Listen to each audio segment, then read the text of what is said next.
Happy birthday to you. Hey folks, welcome back. Today we're celebrating 3 years of RR Slugger. Where does the time go? Just like I did for the last birthday celebration, I want to go through all the videos I made this past year and offer up a bit of a director-style commentary for each of them. My overall goal is to not spend 4 hours doing it this time, so without any hesitation, let's get started. The first video that I wanted to talk about today was the 3-in-1 Cozy House set, designed by Marin Stepkovic. What a completely humbling experience this was, to have an official little Slugger build in a Lego set. For real, like, it's a real thing. I'm speechless. I'm blown away by it, still to this day. And some of the coolest experiences I've had have been tied to this set. Taking Slugger on vacation with me, having Slugger pop up in other videos, and even just casually going into a Lego store with my friends and pointing out, hey, here I am in this Lego set. Here I am right here on the box. It's just been so cool, and I'm so thankful to Marin for giving me this opportunity and paying me this honor. Other cool things too, like my parents went out and bought a sealed copy of the set just to keep, as a keepsake, because they're very supportive of the channel. They watch all the videos and everything like that. And it's actually something I should probably do too. I should go out and pick up a copy of the set, just to have as a keepsake. I think the video itself is, it's adequate. It covers all the bases that I wanted it to do, but I don't think it's a great review. And I mean that in that I don't cover all of the facets of the set. I knowingly left out a lot of details just because I wanted to focus on what was relevant to me and to my experience with the set. So I don't see it as a great review, as one that might inform purchasing decisions, that sort of thing. I just see it as a video where I kind of explore the details that mattered to me. And I know I acknowledge this in the video too. I right out of the gate, I say that my opinion is completely compromised, as anyone's would be, I think, if there was a little brick-built version of your YouTube avatar included inside of a set. I think that is enough to skew anyone's opinion, so yeah. Overall, it was a really unique and humbling experience that I'm going to treasure for the rest of my life. And then there's Lego DreamZzz.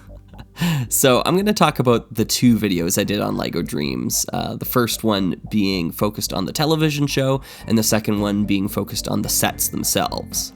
So for the television show, I definitely received a few comments from folks pointing out maybe the irony or hypocrisy of an adult watching the show and deeming that it's a show meant for kids, and I guess fair enough. But I will say that the Lego group knows that a large portion of their audience is in fact adults, right? Adult fans of Lego is a term that is widely popular and even used by the Lego group in some forms of media. And I don't think it's outside the realm of expectation, the realm of reasonability, I suppose, to expect that a Lego media project would have multiple audiences in mind, multiple demographics in mind.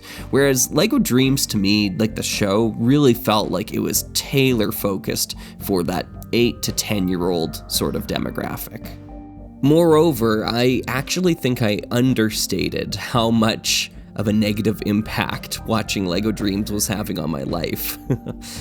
For about a week there, I would come home from work and immediately kind of be in a worse mood, knowing that I had to, make supper and sit down and watch another episode of this show that I was actively not enjoying.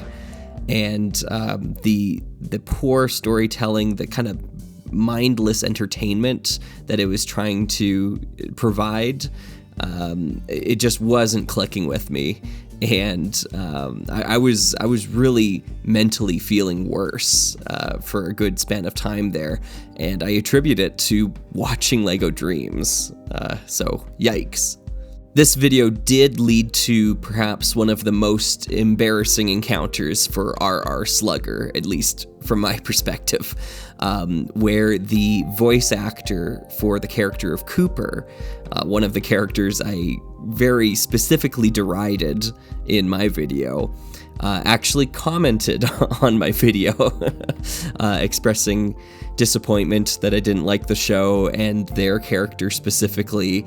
And yeah, I mean, that was rough, and I felt awful, and I apologized to them, and I don't want them to take it to heart as being a fault of their own. It's not their fault that I didn't like the show. It's very, very rarely ever the voice actor's fault when it comes to bad characters, or not even voice actors, but actors' fault just in general when it comes to characters that we generally don't like. This can all mostly be boiled down to writing, and sometimes it's even divvied up in the editing. Sometimes an actor tries to convey something, but it's all chopped up later on, and they have no say in the final cut that's released, right? So, I just don't want them to feel like the weight of LEGO Dreams is on their shoulders. But yeah, I did feel a little hot under the collar for having stirred up something like this and have the actual actors in question comment on my video. As for the second video I made about the price of the LEGO Dreams toys, I don't have much more to add to that to follow it up, other than I think that it might be a symptom of modern LEGO more than it is a symptom of LEGO Dreams specifically. So I think it could just be that I'm not quite used to the way that modern LEGO prices their items. I don't buy a lot of modern LEGO sets, and the pricing scheme sometimes seems bizarre to me, or without purpose, I suppose. Snowspeeders Are Gray, and Always Have Been, was an interesting project. It was one of the first times I kind of kicked the hornet's nest that is LEGO Star Wars, and all the LEGO Star Wars fans came out in droves and whatnot. But I do feel that the video itself does a good job of presenting an argument, and presenting the evidence behind the argument, and making a strong case. Now, of course, I would think that because I'm the one who made the video and it's my opinion that's being showcased there. But I think I'm honestly kind of proud of how I was able to go about that.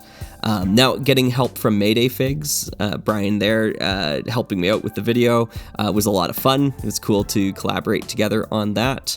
And the video itself kind of has two parts to it. It's got the Snowspeeder aspect, and then it also has the TIE Fighter aspect as well, too.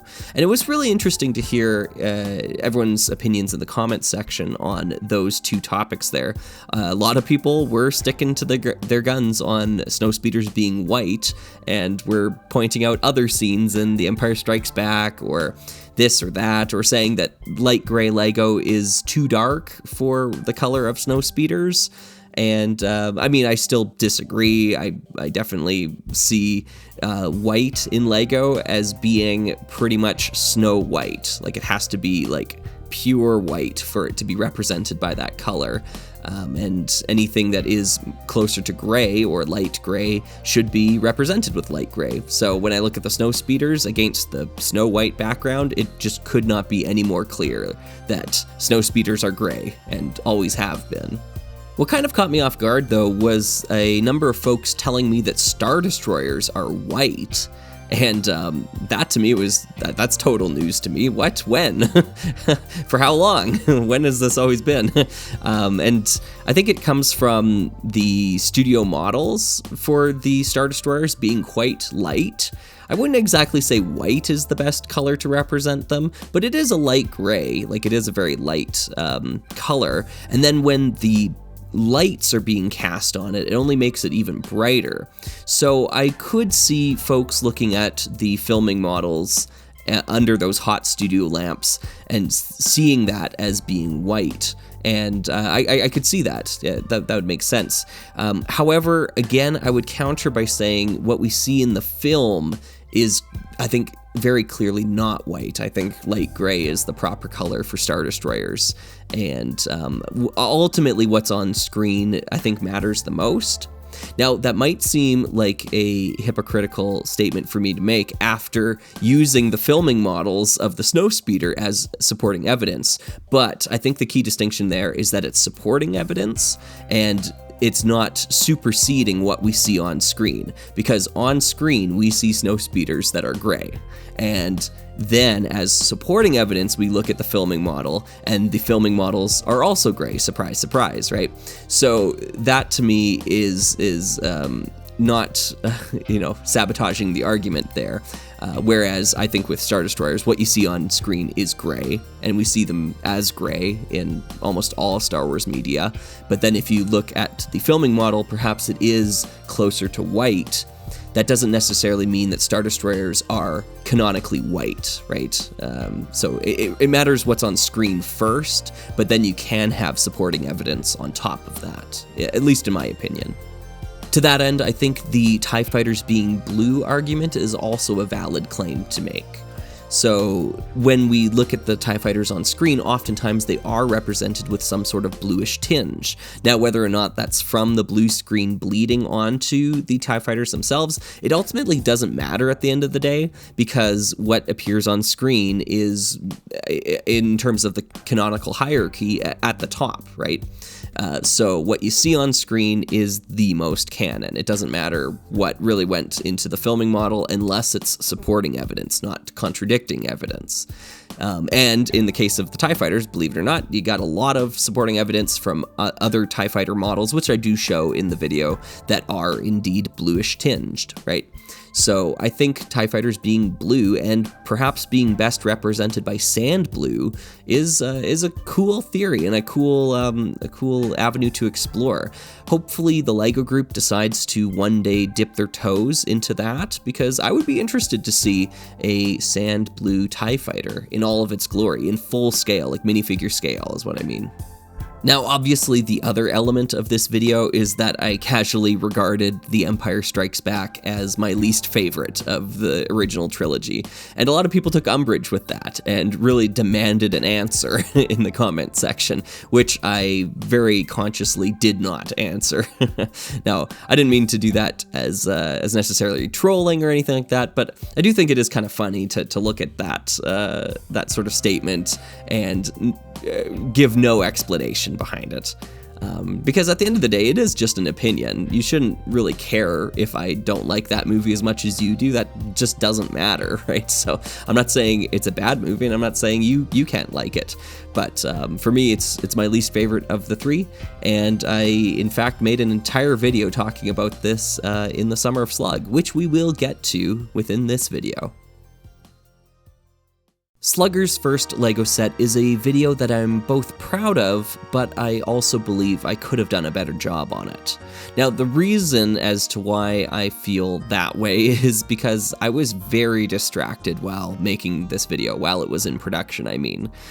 We had just discovered a large amount of mold in our basement during the production of this video, and we were dealing with ripping up the carpet and, getting in experts to assess the damages, and it was a whole ordeal, and this was the start of it right here.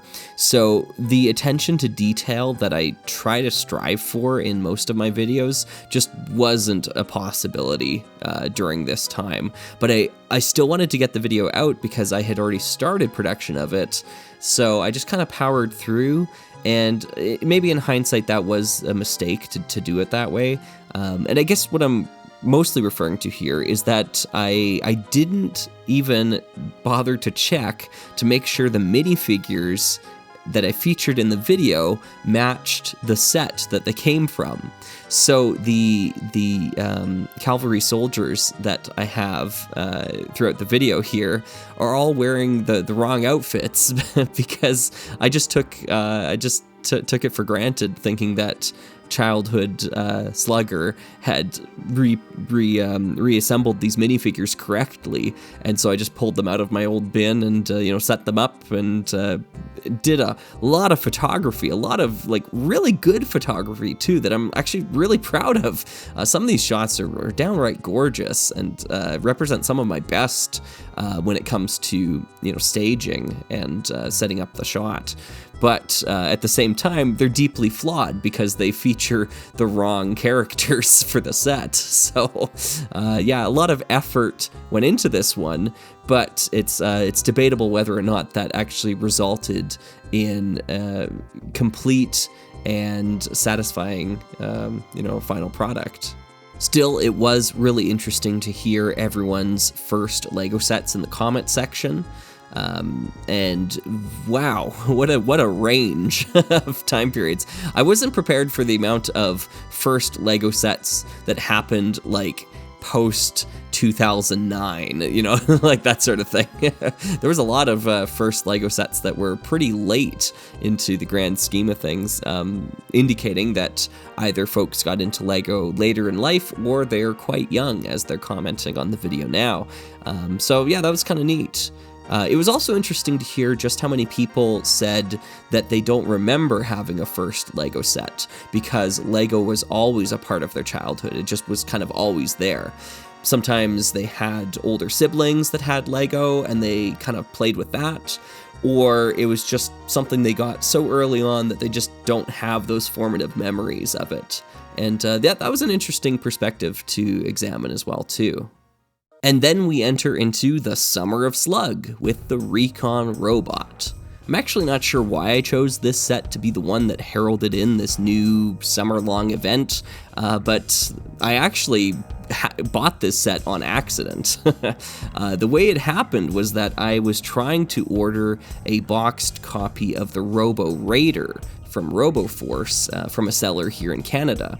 And I ordered the set, they shipped it out to me, I opened the box up, and inside was a boxed copy of the Recon Robot. It was the wrong set, right? So I messaged the seller back, and we chatted about it, and I just suggested, you know what, I'll pay for the other set if you'll ship it to me for free, and they agreed, and I ended up with both. Because I figured, you know what, Recon Robot's kind of cool too. I already had a couple copies of the set, which you actually see in this video. I've got three copies of it now, but I didn't have a box for it yet. And it was cheap enough that I thought, you know what, why not? And I'm really happy that I did, because essentially this video on the Recon Robot happened by accident. Because once I had the box and I was examining the alternate builds on the back, I realized, oh my goodness, like these models are awesome. What were they thinking putting this other model on the front of the box? Like they chose the wrong model. And it's actually an opinion I feel about Spyrius in general. There are some really, really strong alternate builds in this theme that, in my opinion, outclass some of the main models. Now, I hope to talk about that in the future some more when I finally get around to doing So You Want to Get Into Spyrius, or some other Spyrius-themed series. That's my goal. But the Recon Robot is a great microcosm of my feelings of the entire series, I think. I think one of the errors that was pointed out to me in the video was that I have, at one point in time, a scene of different snot bricks all put together, studs not on top, and I say that this is what snot looked like in the 90s. And someone pointed out to me that those bricks, or the vast majority of them, actually came about in the early 2000s. So they're not even 90s snot bricks. And yeah, they're right, fair enough. So snot was very, very limited, even more limited than I let on in this video within the 90s. So prior to the 21st century, studs facing up was very typical. Whereas if you look at LEGO today, studs can be facing any directions now, any which way. So it's a very, very dramatic change, and a very, very fundamental change to the way that sets are designed. One of the last things that I wanted to mention about this video was that I consciously made the effort to add in extra stop motion animation to try to prove the worth and the value of the Summer of Slug. I figured if I am going to be doing this full time, I want to try to do new stop motion animation whenever I can. This became something of a running theme throughout the summer, although there were certainly videos where I just wasn't able to or didn't feel it necessary to generate new stop motion animation. But in general, I did try my best to incorporate more stop motion animation into these videos during the summer. One such video was the one I made on the Time Cruisers board game. This had been on my list for a long time, and I'd always meant to get around to it, but other series had come up, other video ideas had come up, and I kind of saw the Summer of Slug as a great way to take some of these things off of the back burner and finally cook them properly, give them the attention they deserve.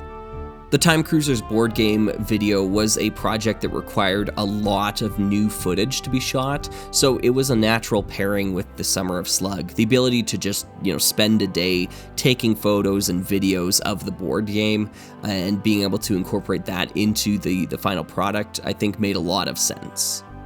Now, believe it or not, but this is actually only one of 2 known LEGO Time Cruisers board games. This one, the Rosart one, is a far more common example, but a fellow YouTuber named Laura Escape actually got their hands on the other version, which was sent out in something called World Club magazine.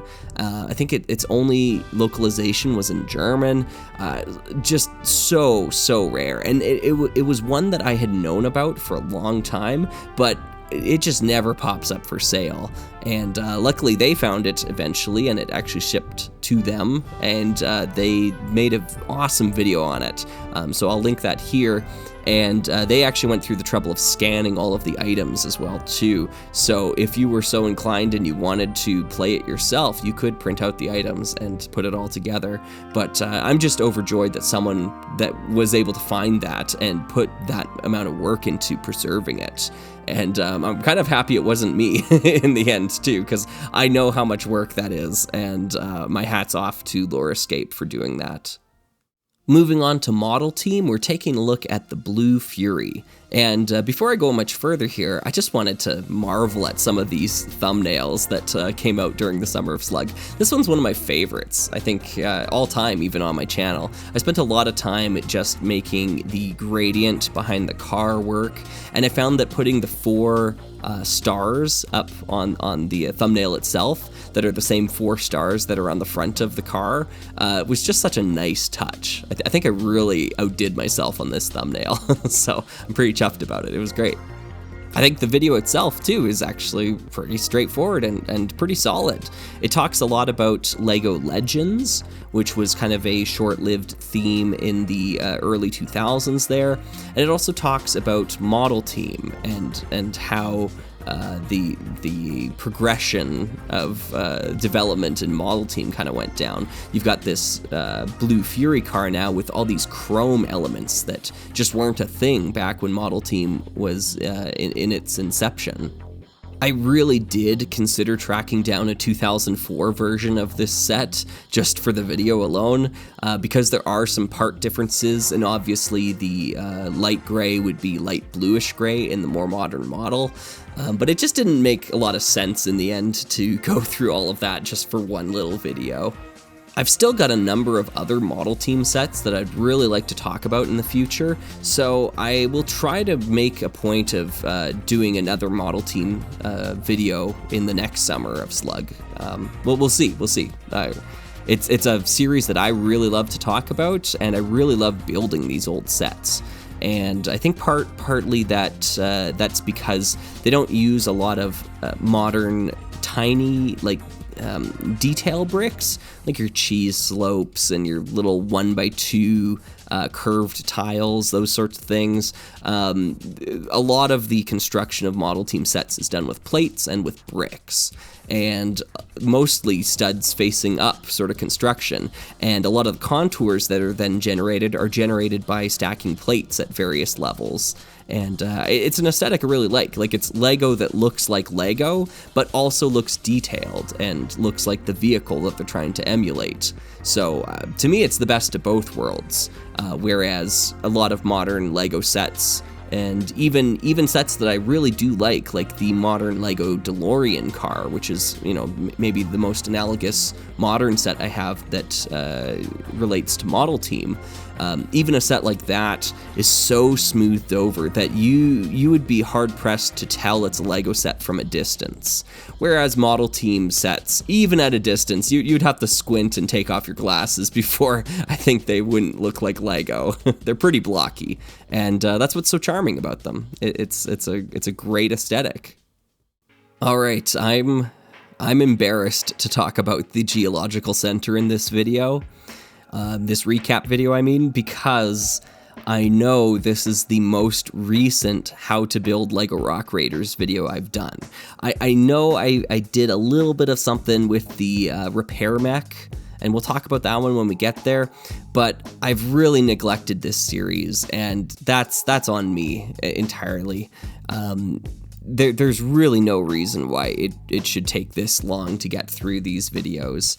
So I'm going to try to make a good concerted effort to at least get a couple more out here before the year is done, because otherwise this series will be going on longer than the Orient Expedition at some point in time, and I just don't think that's reasonable. So I know these aren't like super popular videos, they never perform as well as most of my other things, but that doesn't matter because they are necessary videos. Like they are like cornerstone topics to our Slugger. Like it's Rock Raiders, right? You know, like if you're not coming here for Rock Raiders, like what are we doing, right? So you're not going to find these videos on someone else's channel, so I need to do them, and I need to do them right. So yeah, it's kind of up to me, and of course the folks that help me with them as well too. I'm not saying I'm a one-man army on that, but yeah, they take a lot of work, a lot more work than other videos that I can do solo. But that being said, they're, like I said, they're necessary, and they're really rewarding when they're done. And I know the folks who do care about them deeply, and they sometimes are the most requested videos by those folks. So I need to get back to it. So the Geological Center itself, cool building. I never really had a strong love for it before making this video, but now having gone through and really analyzed the building and have now I've constructed one for myself, it's got some nice aspects to it. You know, I've kind of come around on it a little bit more. I think the Lost Time Cruiser is a really cool concept for a video. Taking a look at something that on the surface doesn't seem to be related to time cruisers, but then finding a way to link it back, as well as exploring the context of its creation in the first place, I think is really cool, and I think is an emblematic feature of our Slugger's channel. It's what I tried to do here on YouTube, is find all these interesting ways to link sets, and in this case, ideas books, or an ideas book, I should say, to Lego's overall larger tapestry. That's kind of my purpose here. That's my drive to do all of this. So I'm quite pleased with how this one turned out in the end. The Admiral's hat being one of those very rare elements, at least to get originally, has actually received a bit of an update since I made this video, because now that the Eldorado Fortress is out, they've actually done kind of a modern reprint of that hat. Now, I don't know if it's dual molded or if it's still, you know, a white hat with black printing on it. I'm not actually sure what the deal is with the new one. I don't have a copy of it yet, but I was informed recently that it has appeared on Bricks and Pieces. I think that's the name of Lego's official service, where it's like Pick a Brick, but online. I've never used it before myself, so I don't know. I'm just the messenger here. I could be wrong about that. I haven't checked. But it is certainly now much, much easier to get your hands on a hat for the Admiral. And even if it isn't like the original thing or the real deal, a facsimile in this case, I think will be good enough to get the point home. To date, I think this is my most recent LEGO Time Cruisers video, and while I've basically covered all of the bases I wanted to with the series, I do have at least one more planned. So I don't know when I'll get around to doing it, but there is at least one more video planned for the future. So I guess stay tuned for that. Hey folks, I'm an elderly slug attempting to understand CCBS. This was a fun video. I feel like this is actually one really strong video. I know it's kind of long and it meanders a bit, and it's knowingly obtuse in some situations, but at the same time, I think it's just fun. It's a really fun exploration of a building system that, like I say in the video, lived and died during my time away from LEGO. I never knew anything about CCBS, so I was going in perfectly blind, and coming up with some interesting conclusions, I think, having experienced it for the first time. I want to emphasize that I don't go out of my way to draw comparisons to Galador unnecessarily, but it's there. It's right there in the DNA of CCBS. Like, that's not just me interjecting. That's from my experience with Galador, recognizing the one-way direction of the limb joints, right? You have like the pin on one end and the pinhole on the other end. So you're always kind of building in one direction. And then when I was building with CCBS, I noticed the exact same thing. Whereas with previous Bionicle sets that I'd built with, oftentimes they had ball joints on both ends of the limb or cup joints on both ends of the limb. So it was either or for the majority of parts, at least, that I was familiar with. So going into CCBS and then noticing like very distinct Galador roots in it, it was interesting. It was one of those like almost like deja vu as I was building, at least with that Kopaka Master of Ice set. I was building it and thinking like, I've built this before. What is this? Like, it's so familiar. And I couldn't quite place it at the time, but slowly it started to sink in. This is Galador. This is Galador. The whole thing is Galador. And similarly, I think CCBS, like with its bone structure, and especially the like torso bone element, that I'm really not a big fan of, to be honest. It's very limiting, just like Galador is. Like there's very specific things you can build with Galador, and there's very specific things you can build with CCBS if you only use CCBS parts, I should say. That's not to say that either system is bad, because obviously I don't believe that. It's just to say that they were designed for a specific purpose. And perhaps that purpose is a little bit more narrow than what had come before with earlier Technic-based Bionicles, and or comparing it to system sets and system bricks, right? The comparison between the diversity of system sets and the lack of diversity in potential behind Galador, let's say, right? It's like night and day. It's apples to oranges, two different toys, essentially. Like saying Snap is as varied as the Lego system. It just isn't, right? And I don't know if it ever had the potential to be as varied, right? I kind of feel the same way about CCBS. Like, it is more limited than Technic-styled building figures, or action figures, construction figures, I should say. But that being said, it is more tailor-made towards construction building, and that's its edge. I think that's the advantage that it has, is that it is designed for that purpose. So when you're building a construction figure made of CCBS parts, they really feel like diegetic, like they feel like they belong together in a way that you sometimes don't get with some of the Technic-based figures from yesteryear. Now, I had a litany of people tell me that CCBS is garbage, it's the worst thing that ever happened, anything that has CCBS parts is terrible. So there are obviously people who feel very strongly about this as well. I'm definitely sticking my neck out as a newcomer to the whole thing, and as someone who doesn't have a lot of Technic building background. It's not a system that I built with very much, beyond just some of the early Generation 1 Bionicle Bionicles, anything on Motunui I probably had, and I took those sets apart and rebuilt and did a lot of cool mocks and stuff with the potential of that system. But once Metru Nui kind of came around, that was kind of my stepping off point. So any of the building styles or building techniques that came about later, I'm pretty ignorant towards, and I just don't factor that into any of my opinions on the stuff that I look at these days. More than anything, I think my takeaway from CCBS is the limitations of the shell parts and the lack of variety thereof.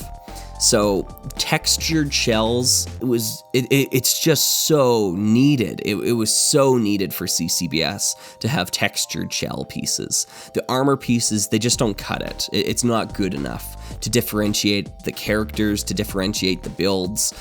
Even having the 6 Toa Masters that I have, the shell pieces themselves make them feel very samey, even though the degree of build differentiation is far superior to any of the Toa I grew up with. It really does just boil down to there being no variety in the shell pieces. They're all smooth, and they don't feel like Technic parts of yesteryear. They don't look like Technic stylings, and so the figures themselves don't share that Bionicle lineage. Visually, I should say. Aesthetically, they don't. They're kind of their own thing. And they're good at what they do. I really do like the Generation 2 Masters. I think they're great sets, and they do a great job of recapturing what I feel a Toa should be, whereas I think a lot of Generation 1 lost its way. But that being said, I can totally see why some people who have grown up and built with Technic-based construction figures would plug their nose and look away from CCBS. Because it doesn't offer them anything they want from the Technic system, and it seems to kind of like dumb the system down, which is one of the things I found appealing about them, was that as a very rudimentary Technic builder, stepping into CCBS was very welcoming, because it was very easy to swap around like armor plates and different shell pieces to kind of just modify characters without having to disassemble the bone structure or do any major modifications. So that was an advantage I found to it. It was very similar to Galador in that respect as well. It's really easy for Galador parts to swap around, and you're having fun in minutes with Galador. Kind of similarly so in CCBS as well. Takes a little bit longer to get going. Some of the builds are a little bit more intricate, but yeah, they have some overlap there for sure. Towards the end of the video, I mentioned that the Hero Factory figures are even better than the Generation 2 Masters, and I think since making the video, my opinion has flipped on that. I really do find the gear function to be such a benefit to the Generation 2 Masters, and those Hero Factory toys are really missing some sort of play feature to bring them home, in my opinion at least.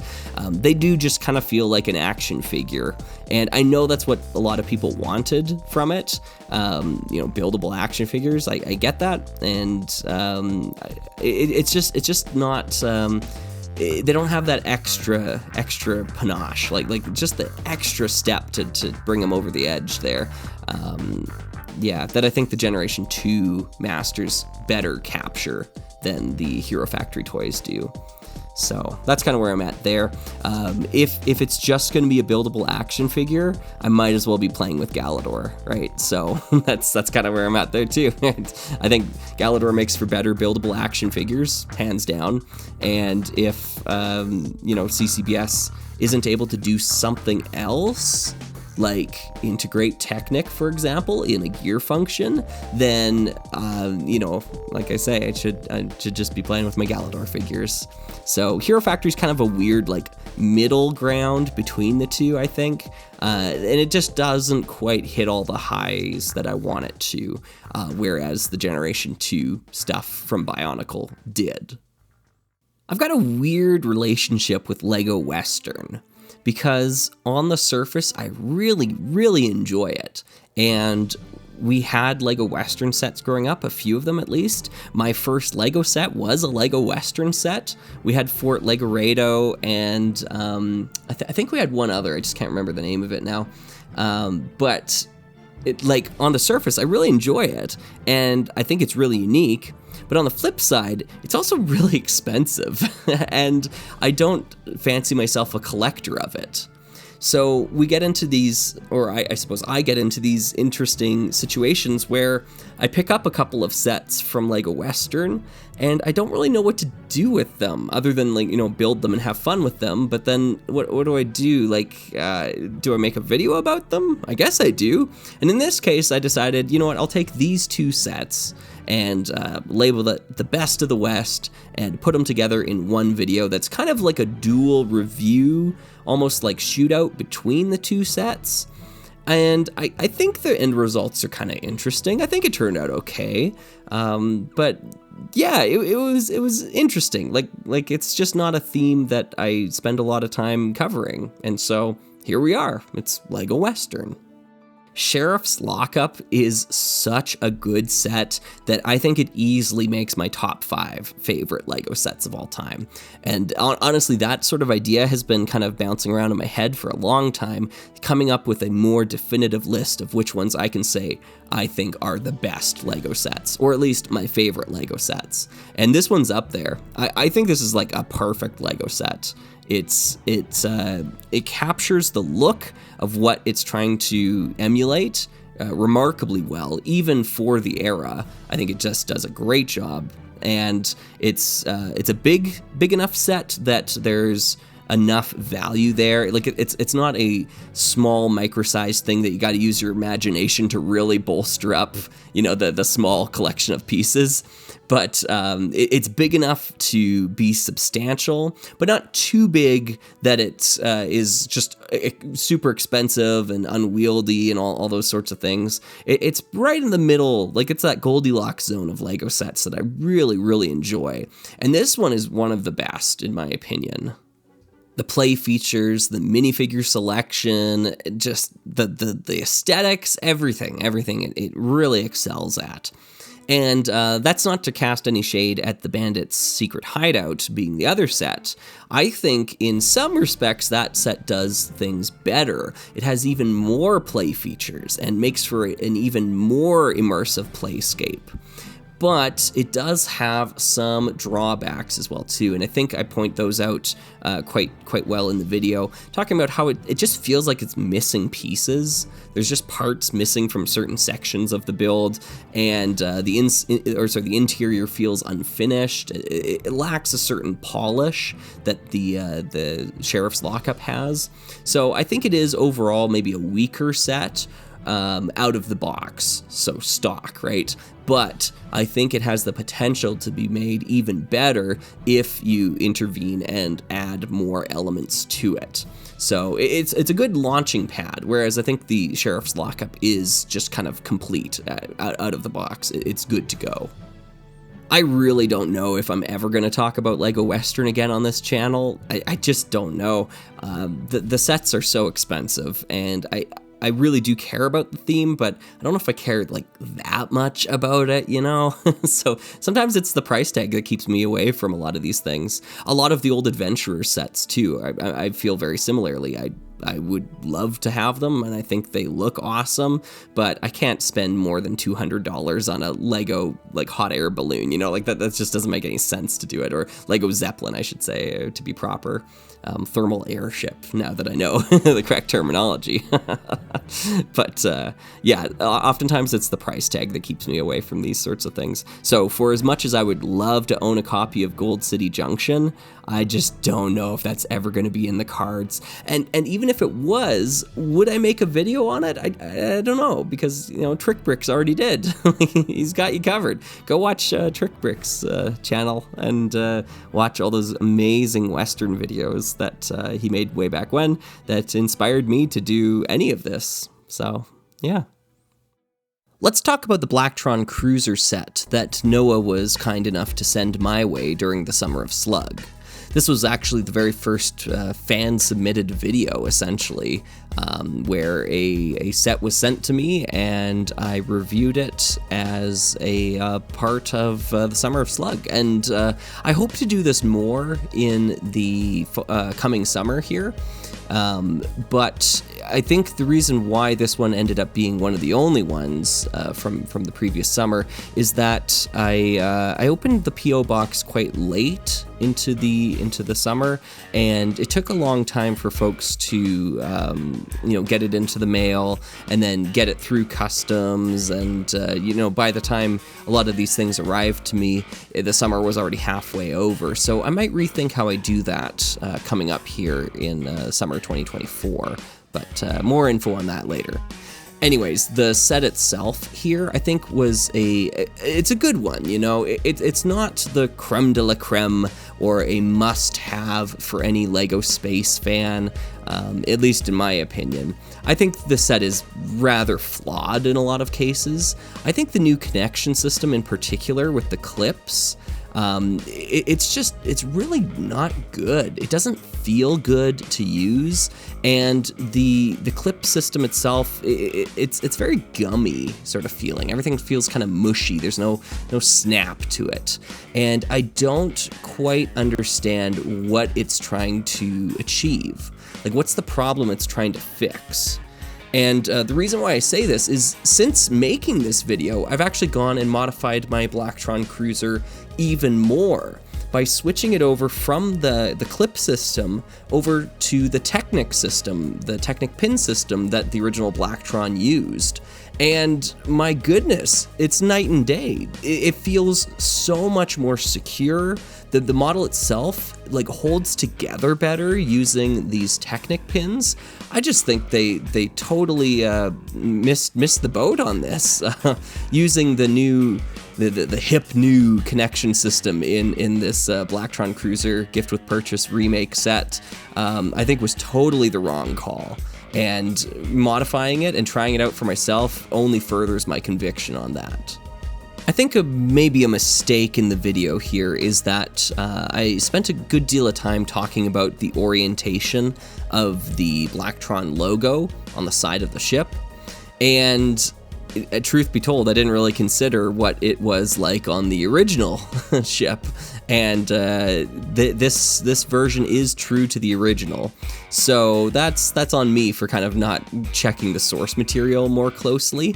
That being said, I do still think it's a mistake of the original in that case. I think the orientation is perhaps not sensible on the original ship, and so that's not necessarily a critique that should be lobbied towards the remake. It's a critique of the original source material.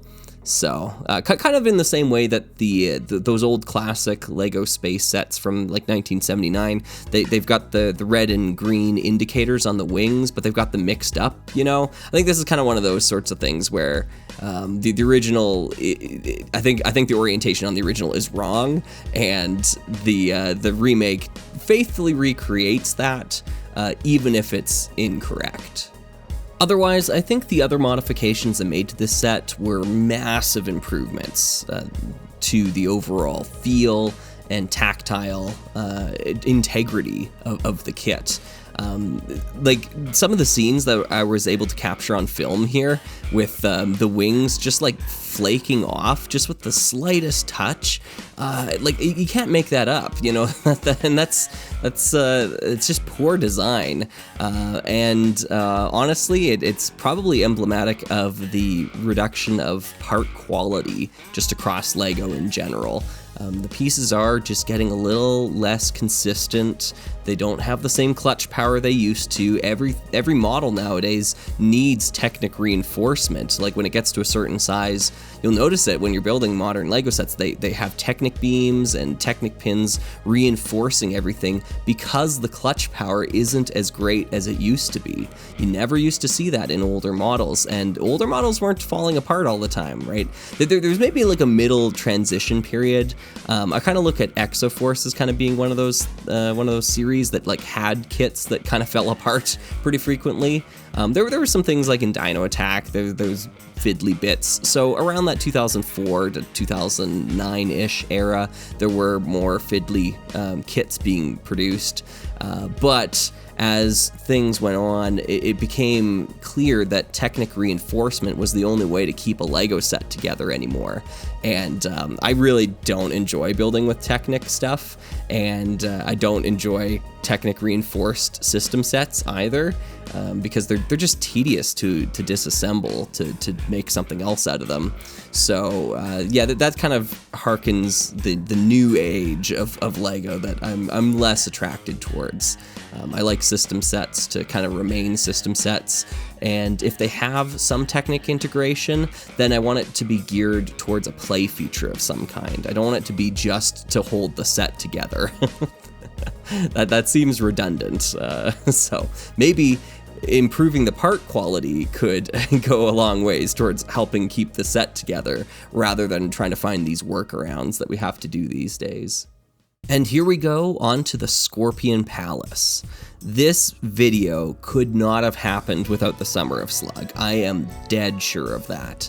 This took so much time. And even doing YouTube full time over the summer, it still was exhausting to get this video done.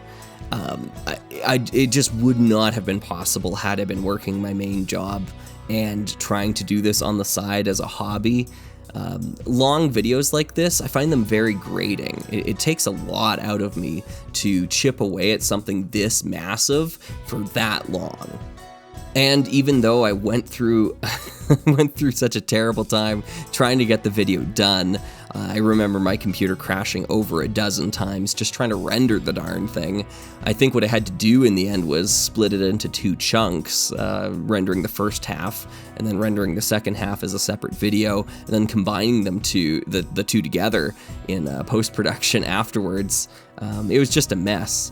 So even though I had to go through all that, I think the end results are really fantastic. I'm really proud of this video, and I think I did a fantastic job of showing off the board game in particular, talking through the rules, taking a step-by-step through it, and also suggesting fixes to the game. I think that's the real highlight of this video overall.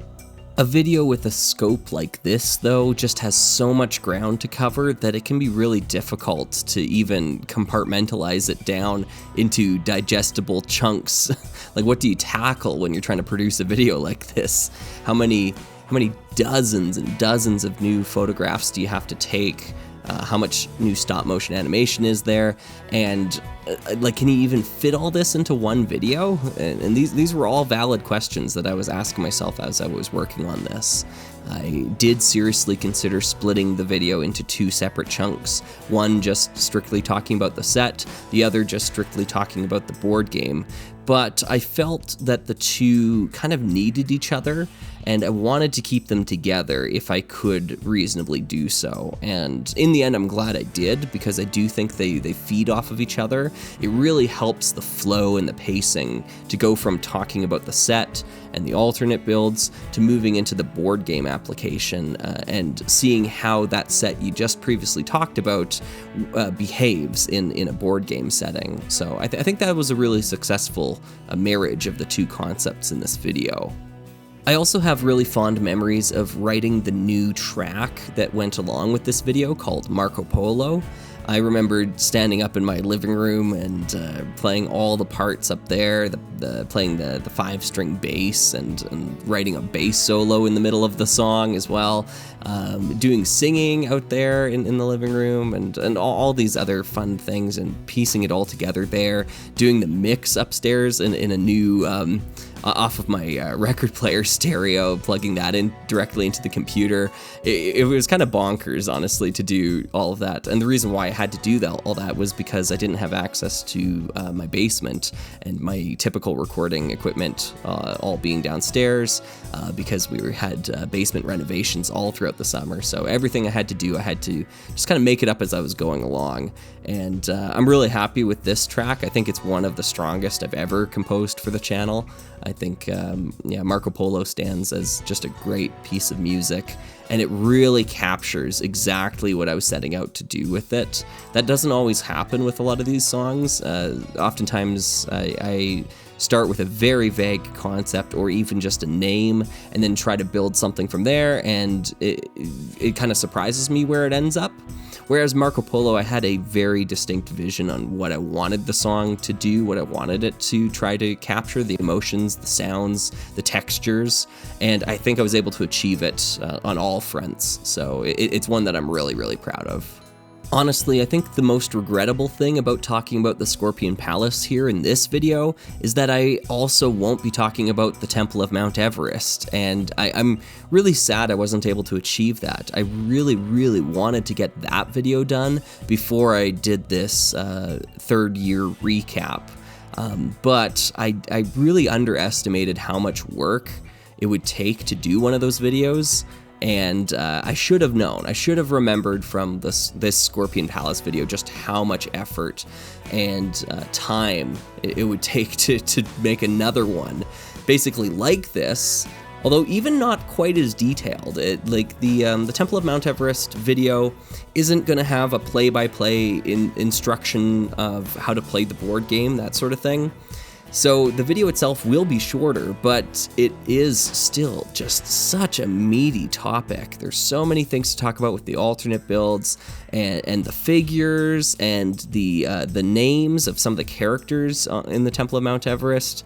I think the proof's in the pudding of what I said earlier, in that I couldn't have made the Scorpion Palace video during my regular school year while I'm teaching, and the same is kind of proving true of the Temple of Mount Everest. It's too much to do as a hobby. So I'm really, really, really gonna try to get it done before the end of June. That's the goal. But it's going to be difficult. It's really going to be tough to do it. But I also don't want to wait to the Summer of Slug to do it. My goal this year is that I want to reserve the Summer of Slug for videos that aren't belonging to a series, like an overarching series. Just because there was a lot of confusion last year about the intro song. I kept the intro song out of any videos that belonged to a pre-existing series, so any Time Cruisers or Rock Raiders or Orient Expedition videos, those didn't have the Summer of Slug theme song, but other videos did, and that generated a lot of confusion, and as many times as I tried to explain my reasoning, there was always someone confused about it. So I feel like this time I just want the Summer of Slug to be its own thing and not to be a way to catch up on these video projects. So that means I got to get these video projects done in a timely manner so that I can focus on the Summer of Slug when it comes. I really like this video, Bad Advice for Making Videos.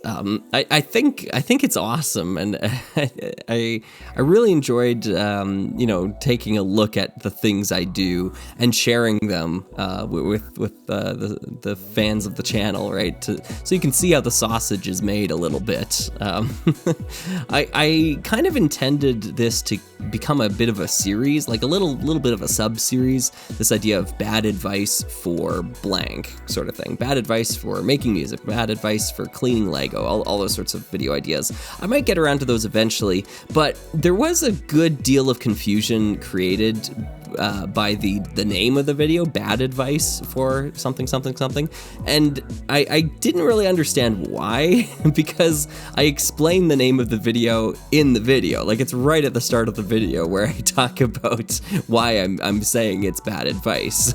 So, I don't know. I guess people just kind of missed the boat on that. Missed the point that I was trying to make. I don't know. So that kind of discouraged me a little bit from making more of these.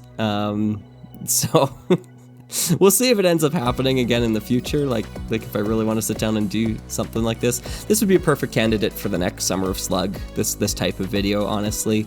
But I do have a lot of other ideas on the docket, so this might take a backseat to those. We'll see. Let me know if this is something that you're really dying to see. You want to see how Slugger washes Lego, that he buys secondhand. Yeah, if that's something that you really, really, really want to see, just let me know, and I'll try my best to make it happen. Lego dreams do come true. This is a video that really wasn't going to exist, at least not like this. Originally, my plan was to go out and get the Lego Dreams sets the day they released, take them home, and live stream a building process of them. Open them up and hang out with folks online and live stream and put them together. But because of how my living situation had changed so much during this summer, I wasn't able to do that. I didn't have any of my live streaming gear or a setup that was viable to make that happen. And I just couldn't live stream over the summer, even though originally my plan for the summer of Slug was to have live streams every week. We'd be hanging out and doing lots of stuff. So I had to kind of improvise here because I still wanted to make a big deal about DreamZzz, about Lego Dreams being a new Lego IP. And I wanted to kind of celebrate that idea by going out and getting a couple of sets and sharing my thoughts, and so this video kind of sprung into existence. Now, it wouldn't be an RR Slugger video if I didn't try to shoehorn Galador into it somehow, right? We all knew this was coming, I hope. So, yeah. And honestly, it's gonna happen again because I'm looking at some of the new Lego Dreams sets that are being announced, and I'm seeing new Galador support parts in them as well. So we're gonna get another part to this video at some point in time. It's bound to happen, so... It's just really cool to see a toy line like Galador from 2002 get new system adapters in 2024 now. That to me is just kind of wild. 22 years later, we're still using the same joint system that was pioneered by Galador, and now we're able to support its system integration even more due to modern parts. And yeah, it's just really neat. It's cool to see how those old Lego toy lines can connect. And just like, the Lego system itself, the entire premise is that you can combine sets from decades apart together, and they use the same dimensions, the same connection types, right? And it's just cool to see how the Lego system has evolved and expanded. You can do the same sort of thing with the Snap parts even. Like Snap's got some Technic integration, and you can start combining those with your regular Technic builds. And then of course Technic has system integration, and so they're all kind of interconnected. And now that I'm saying this, it would actually be really cool to see like a mock that attempted to use all of the connection types throughout the years. Even if you could get Modulex in there somehow, that would be interesting, because there are some interesting, weird ways that Modulex integrates with certain system elements. So, there's an idea. We'll see if someone wants to do that. Regarding the sets that came out for Lego Dreams, I felt very pleased with the first wave of sets, even though I didn't go out and buy all of them or anything like that. I bought the few that interested me. It's not a series that's gonna spark a lot of love from me the whole way through. And honestly, I mean, this is terrible to say, but a lot of that is because the TV show, the series, really hampered my excitement for the theme. It's really tough to get invested in a story or a property if the official story or the official backstory or the official characters just don't deliver what you want from it. If you just couldn't stand the story of Star Wars, all of the movies you thought were terrible and all that sort of stuff, it'd be really tough to find the toys or the action figures exciting, right? If you knew they were action figures of characters that you didn't like, it would be tough to appreciate them for their own merits. And I kind of felt that way about Lego Dreams, especially a lot of the minifigures. I get these minifigures of characters that I don't like from the show, and I could care less about that, And I think I would appreciate them more, and I'd appreciate the designs more had I not seen the show, or better yet, had the show not existed, and I had to make up the characters and the stories with my own imagination. Then I think I'd be a lot more supportive of the theme overall. But as is, it's just mediocre storytelling, and it really kneecaps the potential of the imagination behind these models. Since making the video, I've actually gone out and bought a couple more LEGO DreamZzz sets, one of which being the Treehouse set. I was kind of on the fence about that one early on, but I got it on a discount sale, so I was happy to pick it up. I'm pretty impressed with it, honestly. It is a cool model.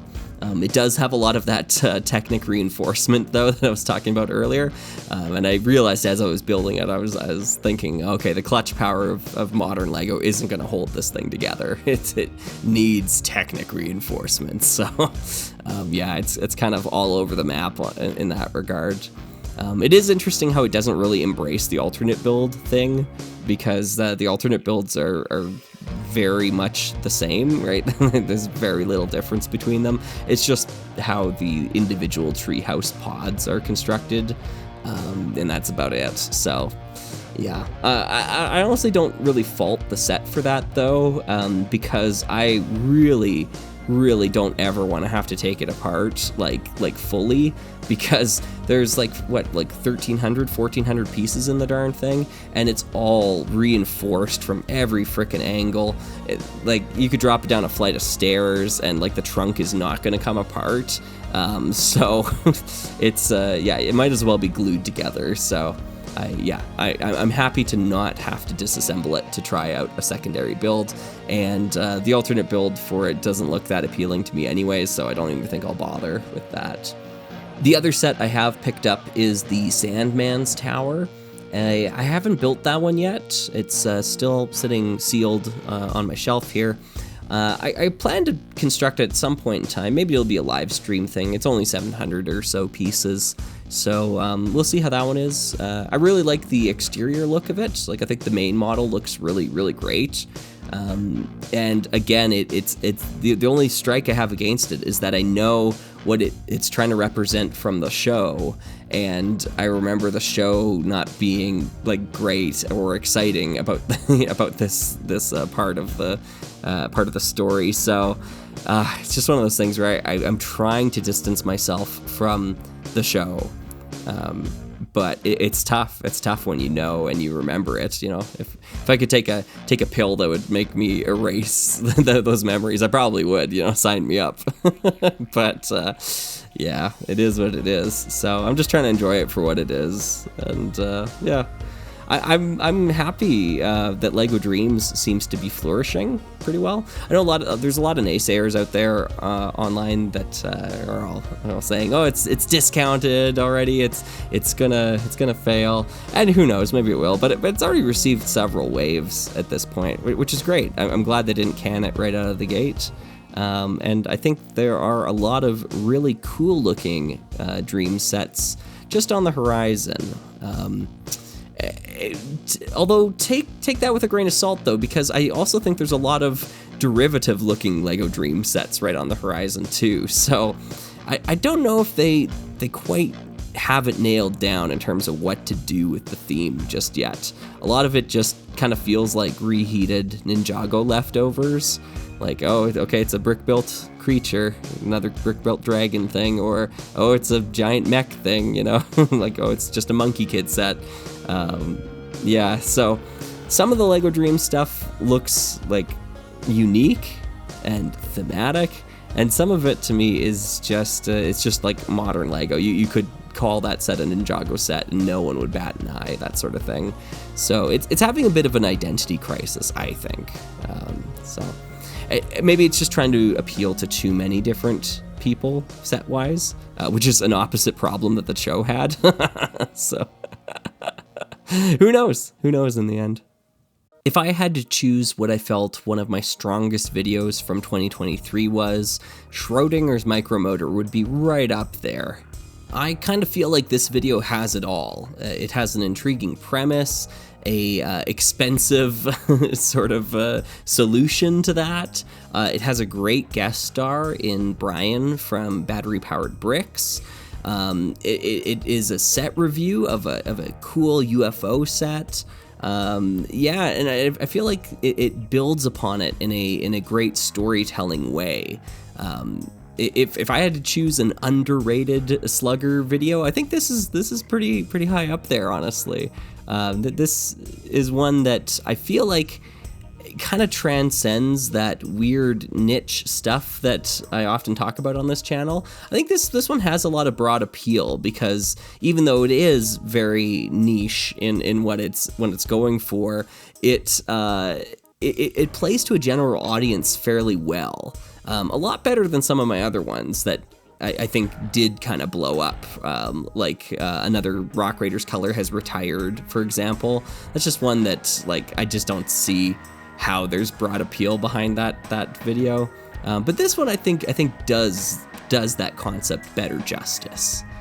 Yeah, I'm really pleased with the results from this one. I think Brian's expertise really lends a lot of legitimacy to the video itself, because these micromotors and other Lego motors and battery-powered electronics just aren't my forte, and I really can't pretend to be an expert in this field. It's something that is completely foreign to me, so having his voice here really helped bolster the weaknesses of the video's host. Maybe I need to do a video where I talk about some of the most underrated Slugger videos, because this one's up there along with the likes of the 1012 subscriber special, which I still think is one of my best videos. Even though there are some pretty strong contenders in the Summer of Slug here, I think, with Schrodinger's Micromotor being one of the peak ones in my opinion. So yeah, I really dig this video, and if you haven't watched it, go out and watch it. The Slug-O-Meter, or How I Learned to Stop Worrying and Love the Empire Strikes Back. Boy, was it disheartening to find the scores of people that didn't get that reference. Yeah. So this video, it's kind of a two-part video, and I feel like the first half is really quite good, I suppose. Maybe necessary is a better word. It's well thought out, I think. It's basically just explaining the Slug-O-Meter and how it functions, and moreover, it's weighing the pros and cons of different kinds of rating systems. Everyone loves to score things out of 10, but what does that really mean? What does that really accomplish? It kind of questions those things, and it puts certain scoring systems under a microscope and tries to identify what are the strengths and weaknesses of each method.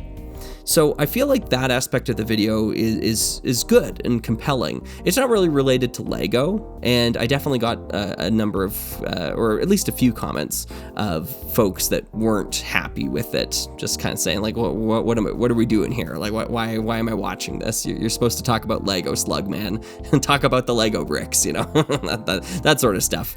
And that's it is what it is. When it comes down to it, you're gonna always have folks that watch your videos just for you to be a talking head that talks about an old Lego thing. They don't want anything else to do with you, and that's fine. It's free content on the internet. You can come and go as you please. It's no skin off my back, right?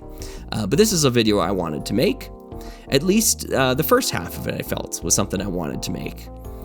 The second half is where I talk about my grievances with The Empire Strikes Back, and I just wanted to give some context behind some of my comments I made all the way back in Snowspeeders Are Gray and Always Have Been, about how it's my least favorite of the original 3 Star Wars films, and I just want to talk about why it's my least favorite.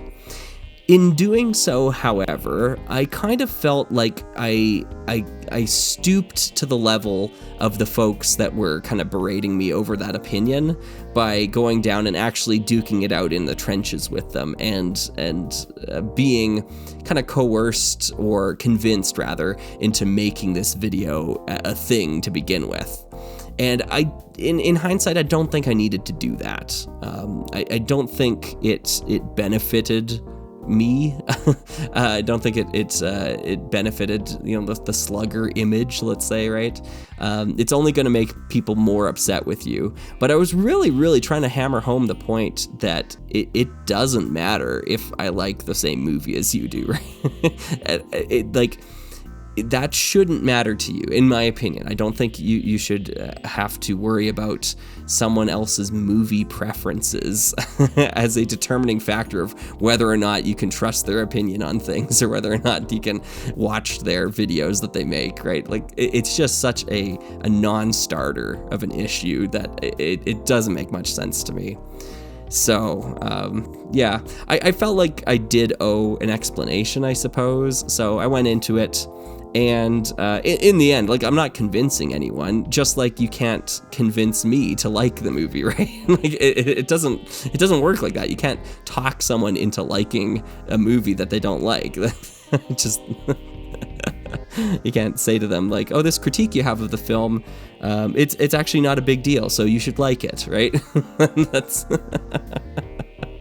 No, it's just not how it works. I'm allowed not to like things, and you're allowed to not like things too, and vice versa, right? So, yeah, the issues I have with The Empire Strikes Back are like, they're overarching issues. It's about the narrative thrust of the movie. To me, it just feels very directionless. There's very little drive to the plot. And they just kind of meander from place to place, especially I guess the B plot with the Millennium Falcon and Han Solo. It's just the ship doesn't work. We don't know why it doesn't work, and I'm not buying the whole idea that it's a piece of junk and that's the like, that's the line we're supposed to go off of, because. To me, that almost feels like backwards reasoning, because in A New Hope, the Millennium Falcon wasn't falling apart. Like, Luke calls it a piece of junk, but it's functional, and it's fast, and it's a very capable ship. But then all of a sudden, in Empire Strikes Back, it is literally a piece of junk. So something changed about the characterization of that ship between the two movies, and we're just supposed to roll with it. And I kind of think like hindsight has colored that. I feel like folks grew up watching these movies and now have gone back and they think nothing of it. Just like how, like, a lot of young folks these days think nothing of Sith characters all having red lightsabers.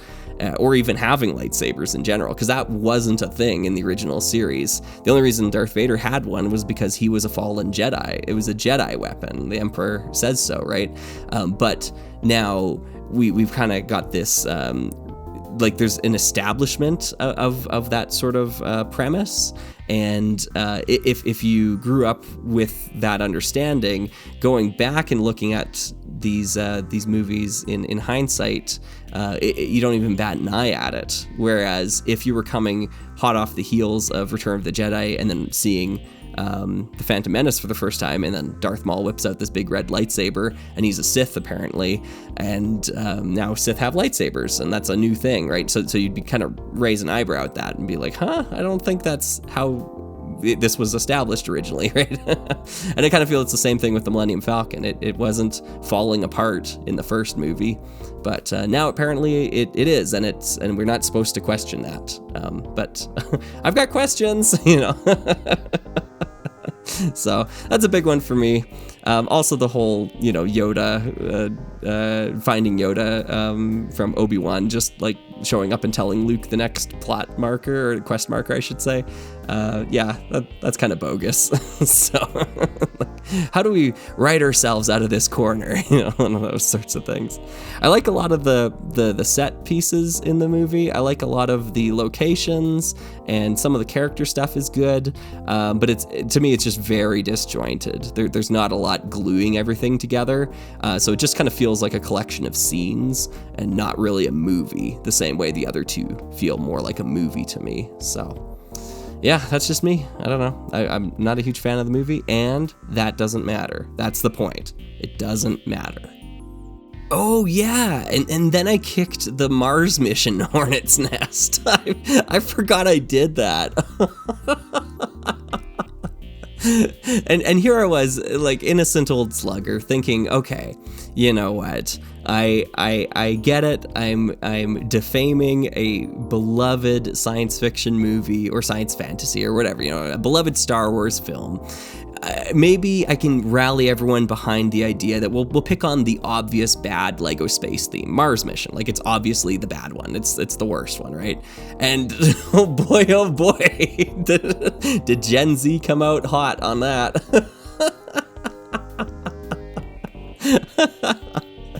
Oh man, there were so many people upset at me for saying that. So I'm sorry. I'm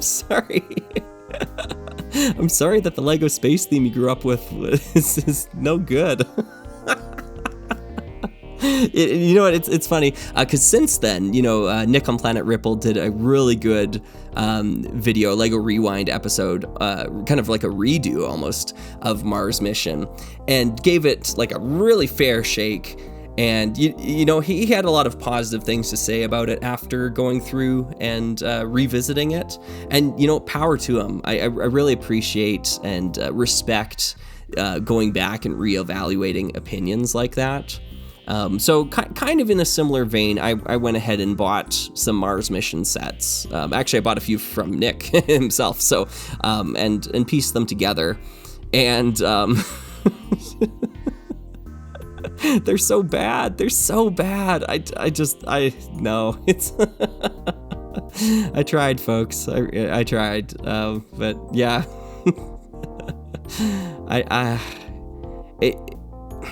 Maybe if I didn't already have most of the Lego space sets that came out from the 1990s, and maybe if I didn't already have like a complete collection of Life on Mars, because like Life on Mars is just vastly superior in every like quantifiable metric, right? Then maybe I would have more respect for Mars Mission, but it's just a pale shadow compared to what came before it. Like, what a woeful copy, So, yeah. Sorry, folks. It's not for me. It's bottom barrel sort of Lego space stuff. Blah. But a Lego space series that is really good? Lego Ice Planet 2002. This is one I always wanted to get into when I was younger, but I actually only ever had one single set from the series. Maybe contrary to popular belief, most of the sets I talk about on my channel I never had as a kid. These are all purchases I made as an adult. So all those comments that I get of, you're viewing this, you're tainted by nostalgia, all that sort of nonsense. It is just purely nonsense. And it's assumptive nonsense too. It's just based on assumptions that are invalid. Anyways, sorry, just a pet peeve of mine.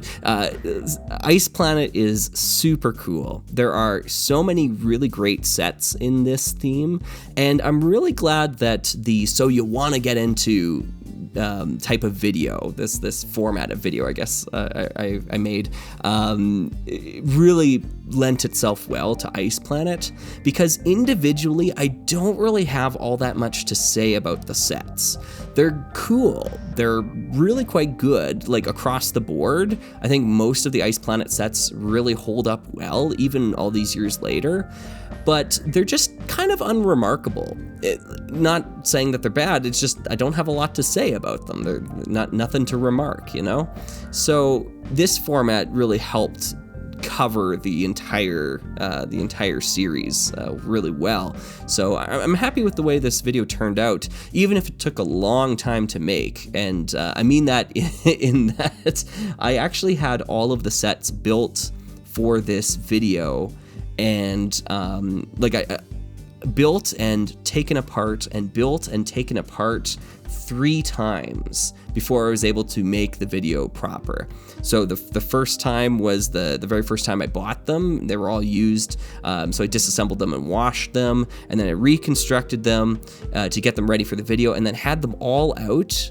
But that's when we discovered the mold in the basement, and we ripped up the carpet, and the mold spores went up into the air and landed and settled on everything. So all the sets were out, they were ready to go, right? So I disassembled all of them again, washed them all again, and then reassembled them all again to make the video proper. So like a lot of kind of like busy work went into it, but I also got a good sense of how these sets are built, right? Like it definitely was informative to do it that many times.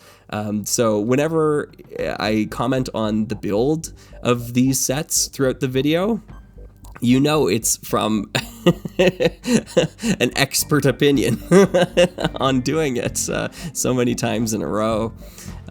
Yeah. There's lots of great sets and minifigures in Ice Planet. I think it's just a really, really successful LEGO space theme, and one of the ones that really showcased what the 90s could offer in particular. So I am a fan of LEGO, like classic space, 1979 to 89 essentially, right? Kind of that range of stuff. I think there's a lot to like there. Eventually they get rather samey though. It really does kind of feel like, okay, it's just white and now it's gonna be trans dark blue, right, as the color. And like the spaceships kind of looked like that for a long time. So the 90s was a real shot in the arm that LEGO Space needed to give it more dynamic range, to give it more factions, and more character, like more personality. So Ice Planet really represents the best of LEGO Space, in my opinion.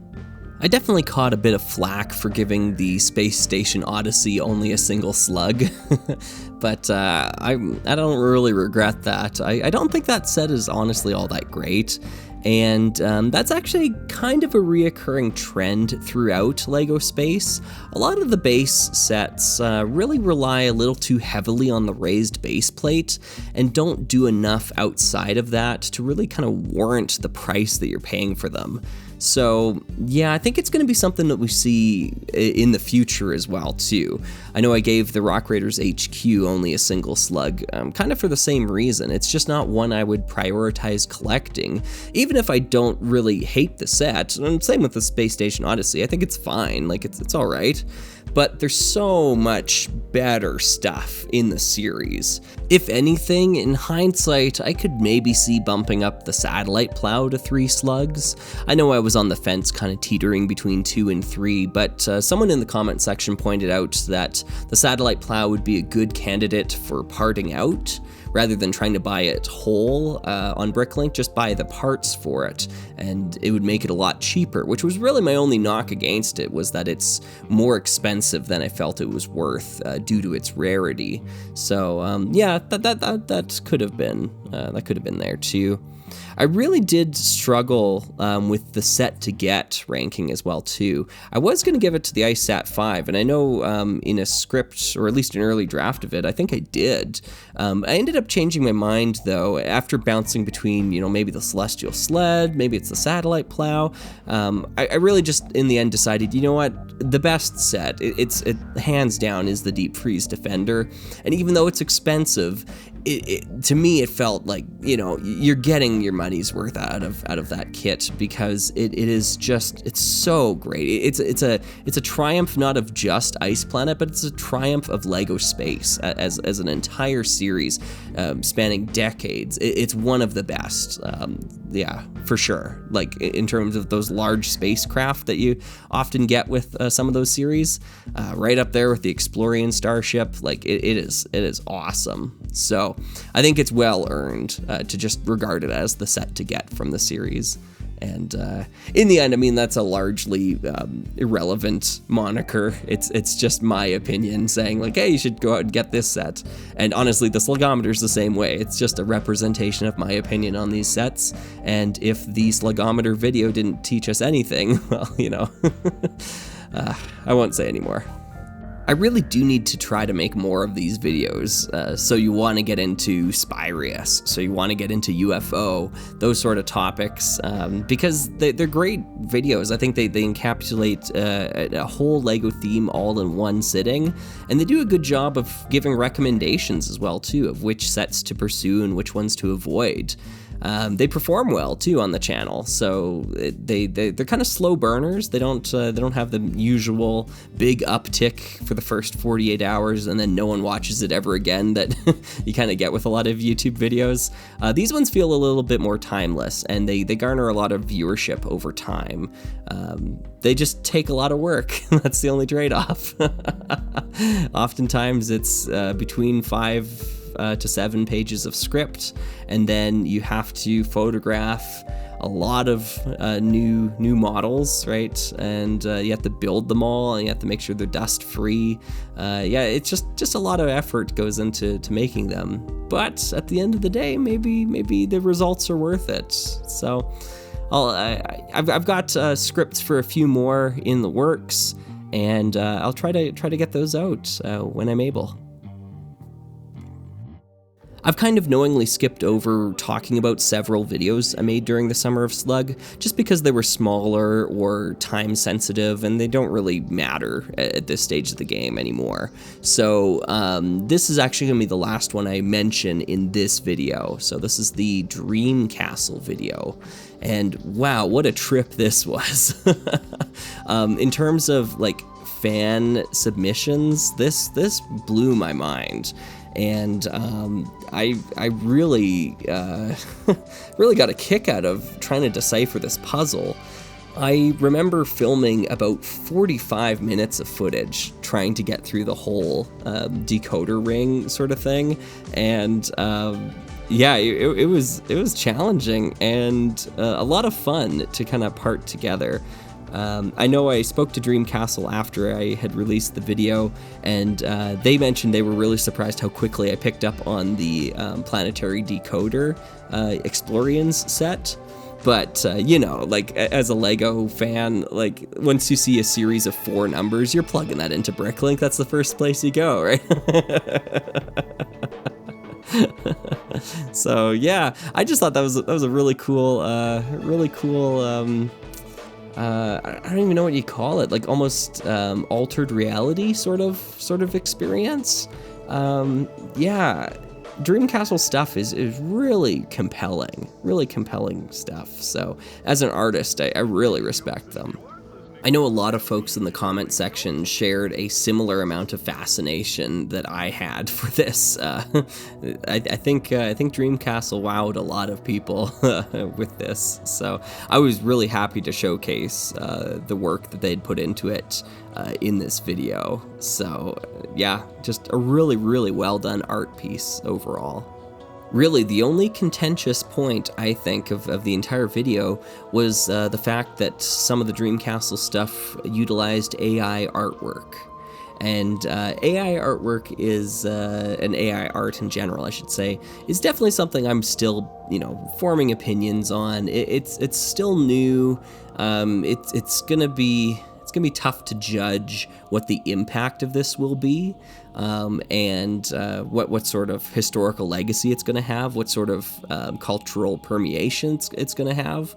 So with this specific example, I think this was largely AI art used to the best possible outcome, let's say, because in this little craft here, this little art project, there's a a part of the booklet where there's a Time Cruisers the movie sort of like advert, and that's the one that is, at least to me, the most visually AI generated. And I understand there are definitely a lot of hardliners out there that say, like, AI art is absolutely a line I will not cross. I do not condone it under any circumstance, whatever that might be, And, power to you if that's your opinion. That's fine. It's just not necessarily an opinion I can share or get behind for a lot of reasons. And it's actually something I'm going to explore probably in its own video on the Sluggin Around channel at some point in time, specifically regarding AI music, because I have a little bit of experience with that now, and I've been tinkering with it. And I've got some thoughts I'd like to share, just kind of voice that out, see what other people are thinking as well too. So in this case here, this piece of artwork is something that just wouldn't exist otherwise. This is not something that was, taken from another artist, in that there was no job lost, is what I mean. There was never a scenario where Dreamcastle was going to pay $100 or whatever, to commission an artist to make this thing that they were sending as a gift to me, just like a one-off little creation that was intended as a little gag. It got a good laugh out of me, and then we moved on, right? So that's just not in the cards. It never was. Nor is it reasonable to expect Dreamcastle to spend dozens of hours learning the craft and then putting even more time into creating that art just as a gag to send in a little gift to me. I think that's unreasonable as well. So if you take both of those options and say that they're both unreasonable, then the only other reasonable course is to make a computer do it, right? And the computer can conjure it up and do a fairly decent facsimile and spit out this image, and it's a little gag, it generates a laugh, and then we move on, right? It's not endearing art, it's not something that I'm hanging up on my wall or anything like that, despite in the video, I think, like I say, I would love to have a poster of it, so it is really cool, but at the end of the day, it's transient, and it's not something that I feel like is the right battleground. It's something that Solar Sands talks about in one of their videos. They say, if you're going to fight against AI, you have to pick your battles wisely. And that, my friends, is just not the one to pick on. Like, that is not the fight to choose, because you'd be basically going up against like a real artist. Like Dreamcastle is a legitimate artist. There is so much artistry in that craft that they sent my way that I just think, like, you're picking on the wrong person. It definitely starts to blur that line of, like, AI generated art. Is it a tool, or is it the artist itself? Like, is it taking over and doing the work? And where do you draw the line of democratization of art? So I don't know. I don't have those answers, and I don't think I have a strong opinion one way or the other currently. So I'm still forming thoughts on that. I think my thoughts towards music and AI generated music are a little bit more fleshed out, because that's my wheelhouse. Like, I understand that sort of genre better, and that is something I do want to explore in greater detail in the future. For now, though, let's just kind of leave it here. It'll be interesting to revisit this conversation in 5 years and see exactly what has changed and what hasn't changed. Will we still even be talking about this? I don't know. Who's to say?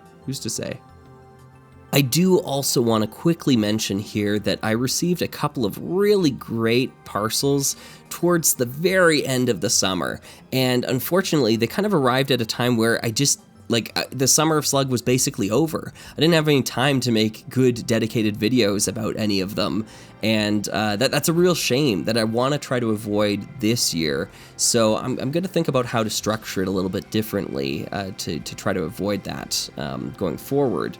That being said, some of these items I do still want to make kind of videos about, so they might be featured towards the start of the next summer of Slug. We'll see. We'll see what's in the cards. As we transition out of the summer and into LEGO Power Miners, we're also transitioning into what is essentially the Linux era of our Slugger. So from here on out, nearly every single video that is on my channel was created using the Linux build of DaVinci Resolve. Because of this, I wanted to give a quick update on how Linux Mint is working for me. And the short answer is extremely well. I will never go back to Windows. I could never foresee a circumstance where I would give up Linux at this point in time. Linux is everything I wanted from my PC, right? I can log on every day. It's lightning quick, and I am always certain that everything is going to be where I left it the previous day. And without fail, that has always been the case. And it's something that modern Windows OSs cannot offer me. It's just impossible. The security and the peace of mind, knowing that what I set up will stay there until I decide to change it, it's priceless. Like, you just can't put a price on that. And so I will deal with any sort of incompatibility with like programs, because that's the big holdback or the big drawback of Linux, is that there's just less programs available to use. I'll deal with that happily over having to deal with the Microsoft crap, essentially, that gets bloated in and bundled in with whatever operating system you go with these days. I don't even know where the safe point is. Like, is a Windows 7 computer like still safe like to use? I don't even know. Like, are those ones automatically updating, or are they out of service life? I guess there's also the vulnerabilities that implies as well too, that you don't want to be using a compromised or no longer supported OS online anymore. So that's a big issue.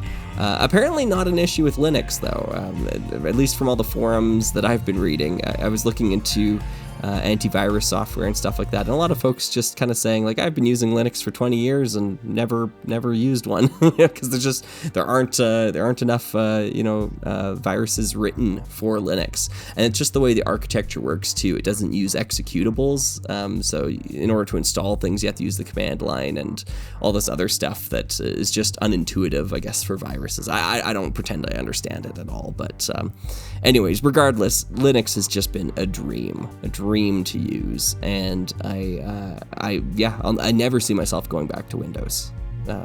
So, hooray!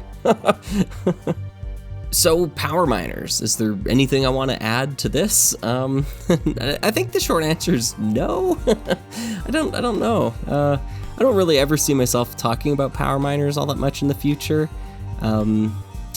I think this video it is more or less just a way for me to show why I appreciate Rock Raiders so much more than Power Miners. That being said, I do really respect folks that have a lot of love for Power Miners, because I think it is a great LEGO theme, especially for its era, because I'm definitely of the opinion that a lot of themes from 2009 and onwards are a little bit more lackluster than some of the stuff that came out in the early 2000s and the 90s. Now, obviously, there's a lot of bias there as well too, and I can't ignore that, right? So it's not necessarily just linked to these are the themes that I grew up with, therefore they're better. Because honestly, the themes I grew up with include such series as like Lego Island Extreme Stunts. I had a ton of those sets, and you never hear me talk about that on this channel, right? Like, I'm not doing a retrospective of that series. I had more of those sets than I ever had Rock Raiders, right? Like, so it isn't entirely what you grew up with. That might play a small part of it somehow, but it's about taste, and it's impossible to measure how much your particular preferences or your particular tastes are based on nature versus nurture, right? And so it's tough to tell, because there are some interesting things that I see in later Lego. Like I really do like the look of a lot of Lego Atlantis. It's not necessarily something that I want to go out and buy a bunch of, because I'm just not a fan of underwater Lego in general, but I like the look of it and some of the sleeker designs and the color choices. So aesthetically, you know, I like that. I think it's cool. But at the same time, it's not something that I'm gonna run out and grab. Now, had I been born 10 years later and I grew up with Lego Atlantis, maybe my thoughts would be different. It's impossible to know.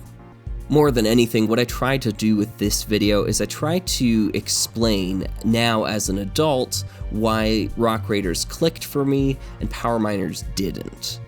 And so what I kind of found was that Rock Raiders has a lot more depth to the world building behind it, or at least it invites a lot of imagination in a way that I feel Power Miners doesn't. And Power Miners to me feels more like on rails, that this is the story, this is what's happening, there is no deeper mystery, it's all very surface level. And so some of the graphics I used here to demonstrate that, I actually kind of liked the idea. I'm not sure if I conveyed it super well or not. I think some people might have picked up on it, but maybe I could have done better. But essentially I was using like layers of dirt and sediment to kind of show the depth of the story and the world building. And Power Miners only really goes like just a couple of feet below the surface, whereas Rock Raiders, you can just keep on digging, and that well keeps on going. There's so much cool stuff that you can hypothesize about Rock Raiders that I just don't see in Power Miners. And to be fair to a lot of folks that disagreed with my opinion, which totally fair. It's just an opinion. You're allowed to disagree with it. To a lot of the folks that disagreed, they said that the stories that Lego came up with didn't really matter to them because they would come up with their own stories. And I think that's a totally valid point. And oftentimes I think that is where the best storytelling comes from. It's from our own stories we tell with our toys. So that's totally fair. And that completely bypasses one of my major issues with Power Miners, is that the story itself, the official story at least, isn't all that grand or exciting, to me at least. The other thing I really want to emphasize is that I think the Power Miner sets are really good, like really good toys. Even though I don't like the colors, and I know I had a litany of people tell me it's because they modeled them after real life construction vehicles, and it's totally realistic that, you know, you'd have lime and orange on a construction vehicle. And sure, you know what, that can be true, but it doesn't mean that its toyetic nature isn't also true, if that makes sense. Like, it still looks like a Nerf gun toy at the end of the day, even if it's also based on a construction vehicle, like a real life construction vehicle. That's like an unfortunate correlation, like an unfortunate coincidence. But I can't unsee the Nerf gun or the Fisher-Price toy aesthetic that it's got going on there. So, you know, it is what it is. You know, you can't talk me out of seeing it that way, right? It's just, that's not how it goes. So, yeah. So besides the colors being an issue for me, I think the toys themselves are really solid. Like, they're great toys. And more than anything, Power Miners bucked the trend, the growing trend, which honestly, basically deserves its own plague video, because this really ruined a lot of Lego for me. The trend of combat in a box, where every single set had to have a good guy thing and a bad guy thing, and you made them fight. And yes, I understand Power Miners had like the little rock monsters as like quote unquote bad guys, but those little figures there didn't take part budget away from the main build. When you bought the Thunder Driller, you got the Thunder Driller. That's what matters to me, right? That's what's the most important. When you buy the Chrome Crusher, you get the Chrome Crusher. Or maybe a better example, when you buy the Loader Dozer, you get the Loader Dozer. Yes, it contains a rock monster as well too, but that's not taking parts away from the main build. The main build is still getting the full amount of parts available, and you're getting a solid toy out of that. You're not getting these crummy little side builds that like they're made up of like 50 to 100 pieces that could have been so much better used in the main model. It just irks me to no end, and it makes collecting a lot of these series unattractive or unappealing to me, because I don't want to go through and collect a series and then have like a dozen little side builds sitting around that are basically junk.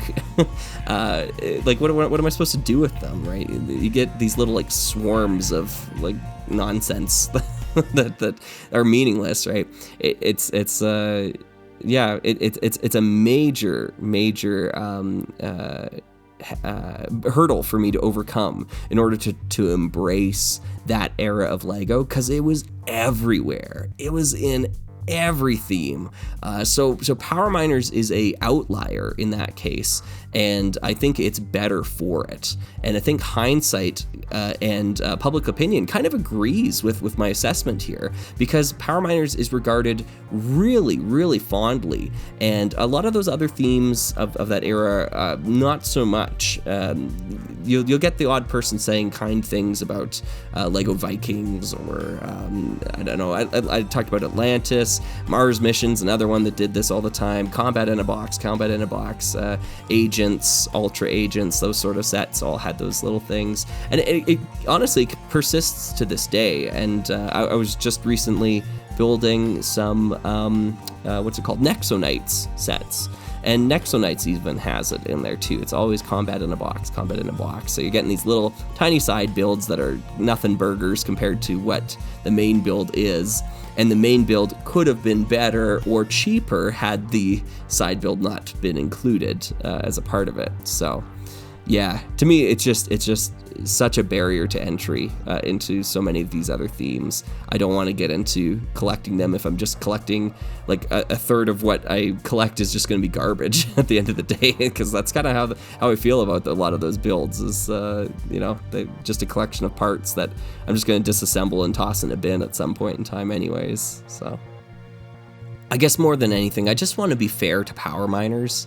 I really do think those are fine toys from a really good series, and were definitely representative of a high watermark for Lego of that era, because I have kind of middling opinions of most of the sets that came out during that time period. Now we get to what is probably the wildest video I made all year, and that's my return to Lego Island. This, I don't even know where to start with this. So, eventually it ended up getting coverage on Matt KC's channel, because apparently this build that this individual online had sent me was something that was like secret, like it was a hoarded build that wasn't released to the public or something.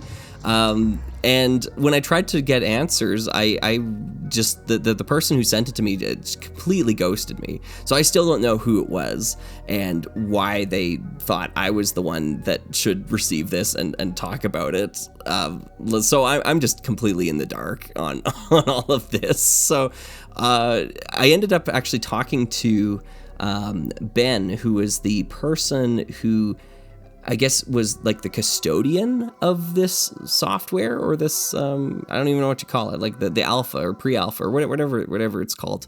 And after having a conversation with them, really agreeable person, by the way, we hit it off pretty well.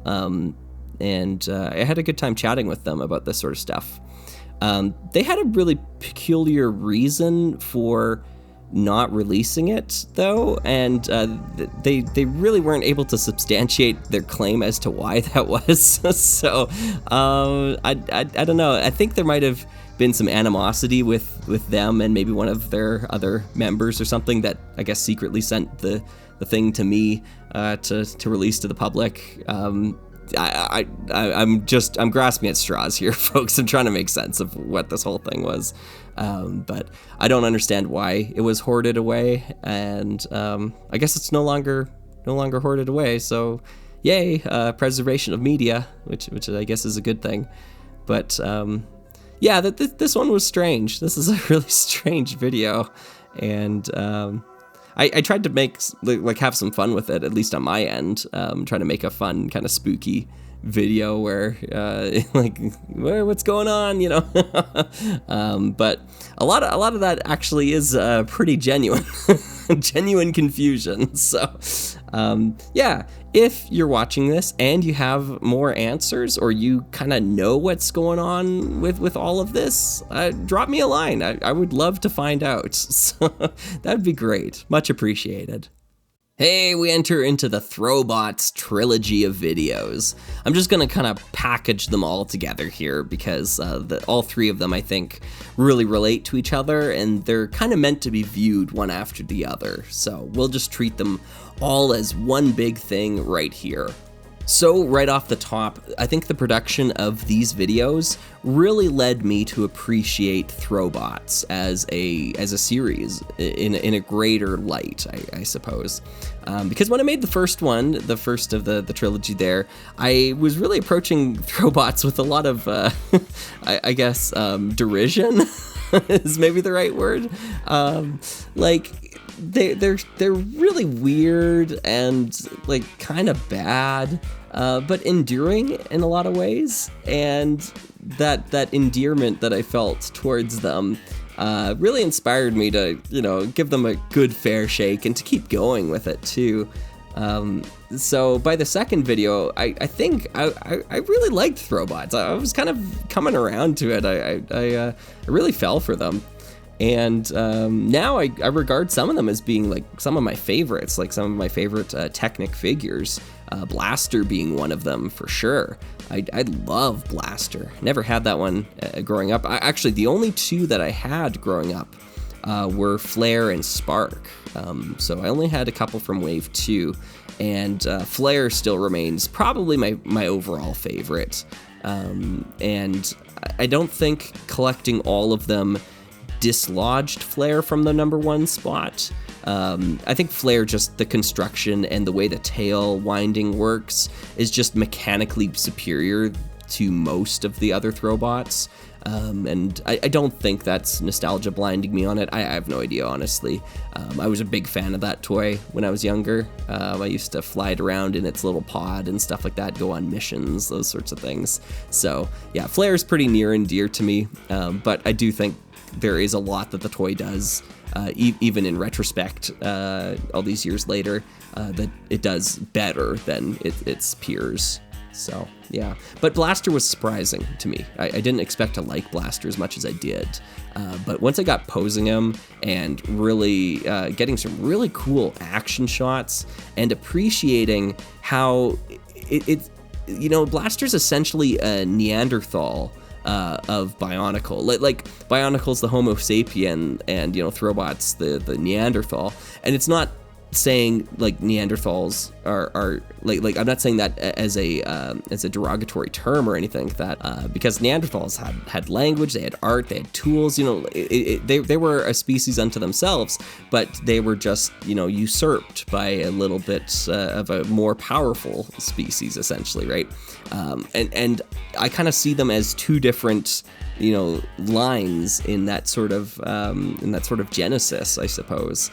And the construction that you see in Blaster, like when you're putting Blaster together, it doesn't feel like a Bionicle, but it feels adjacent to a Bionicle. It doesn't feel like a predecessor to Bionicle either, because so many of those ideas in Blaster weren't recaptured for a long time. Like, Blaster has knee joints, you know, and that's not something we'd see in Bionicle for years afterwards. And the way the knees interlock and the way it uses like torso pieces for the ankles, and the way that the arms are attached on Technic pins, like, so much of that is very un-Bionicle, but yet it's advanced in its own way.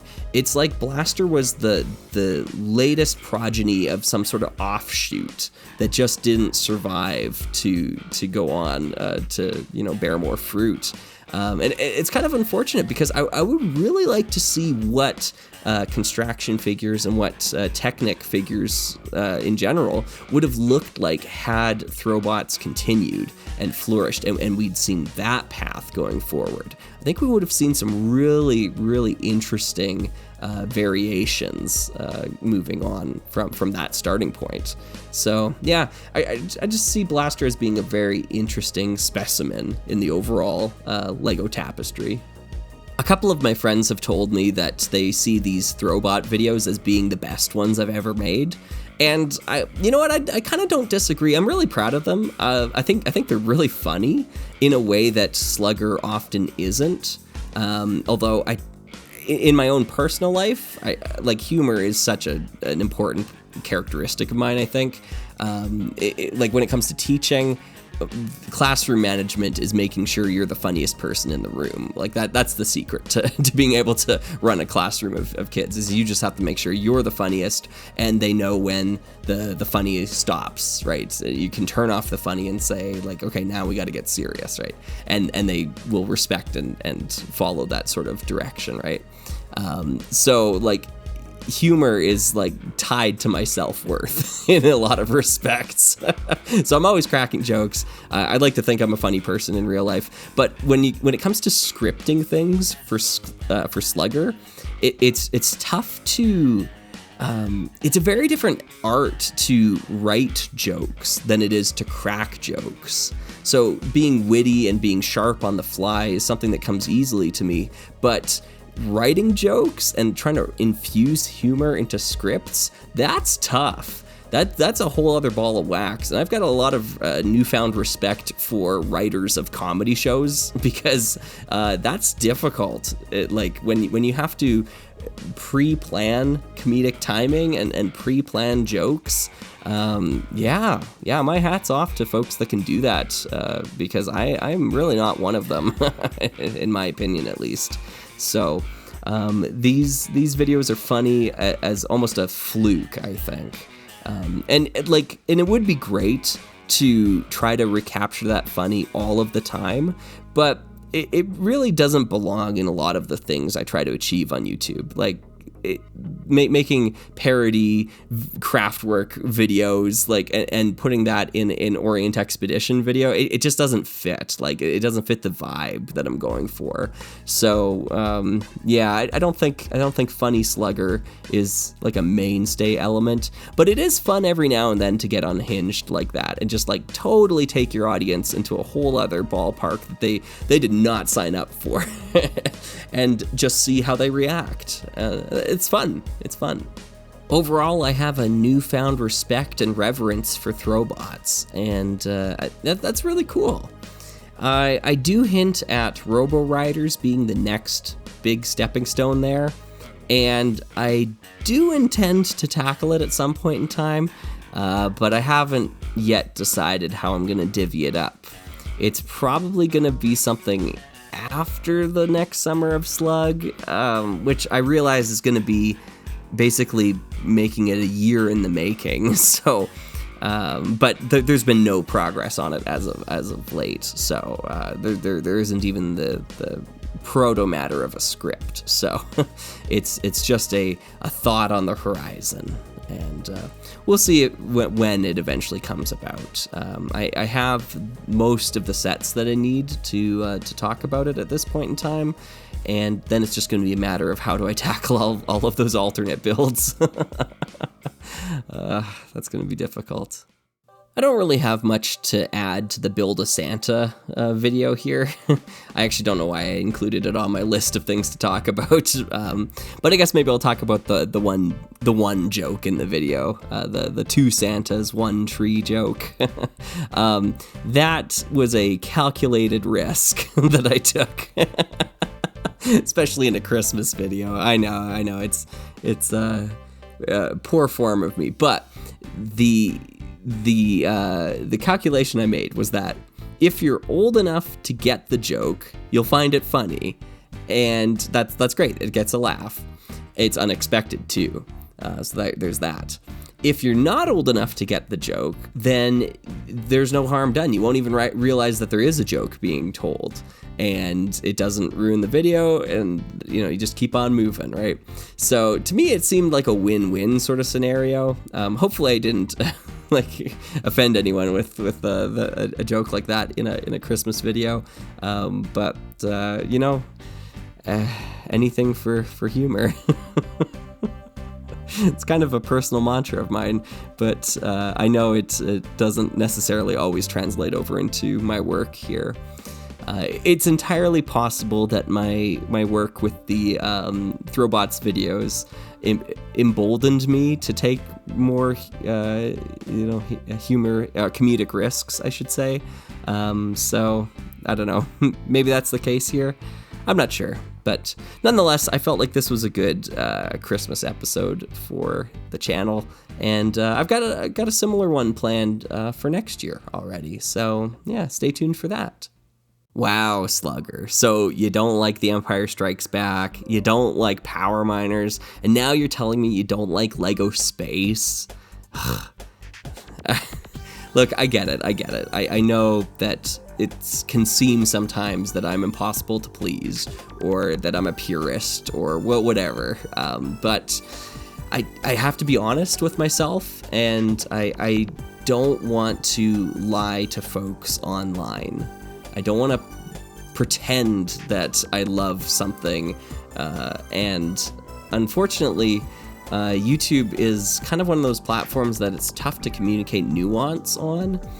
And that doesn't mean you shouldn't attempt it, at least in my opinion.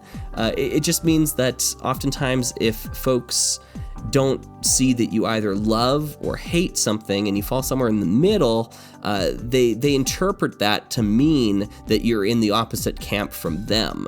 So if they love something and you're kind of in the middle, that means you hate it. And if they hate something and you're somewhere in the middle, that means you love it. And it means you're wrong both ways, right? So that can be unfortunate to deal with. That's not exclusive to YouTube, by the way. That's just an internet thing. And maybe that's just a modern discourse sort of thing. But in this case, I found myself kind of in the middle on Lego Space, the new Lego Space sets for 2024. And in this video, I try to showcase why I feel that way. I try to go through and explain my reasons, and I think I did a pretty good job overall, but there was a lot of confusion as well too, so I could have done a better job, is I guess what I'm saying. The most empowering result of this video for me was the number of people, like the large number of people too, unexpectedly, that said that they felt seen watching the video. They felt like I was capturing their thoughts and putting into words what they felt about these new LEGO Space sets and what they had been feeling about LEGO Space for like the past 10 years.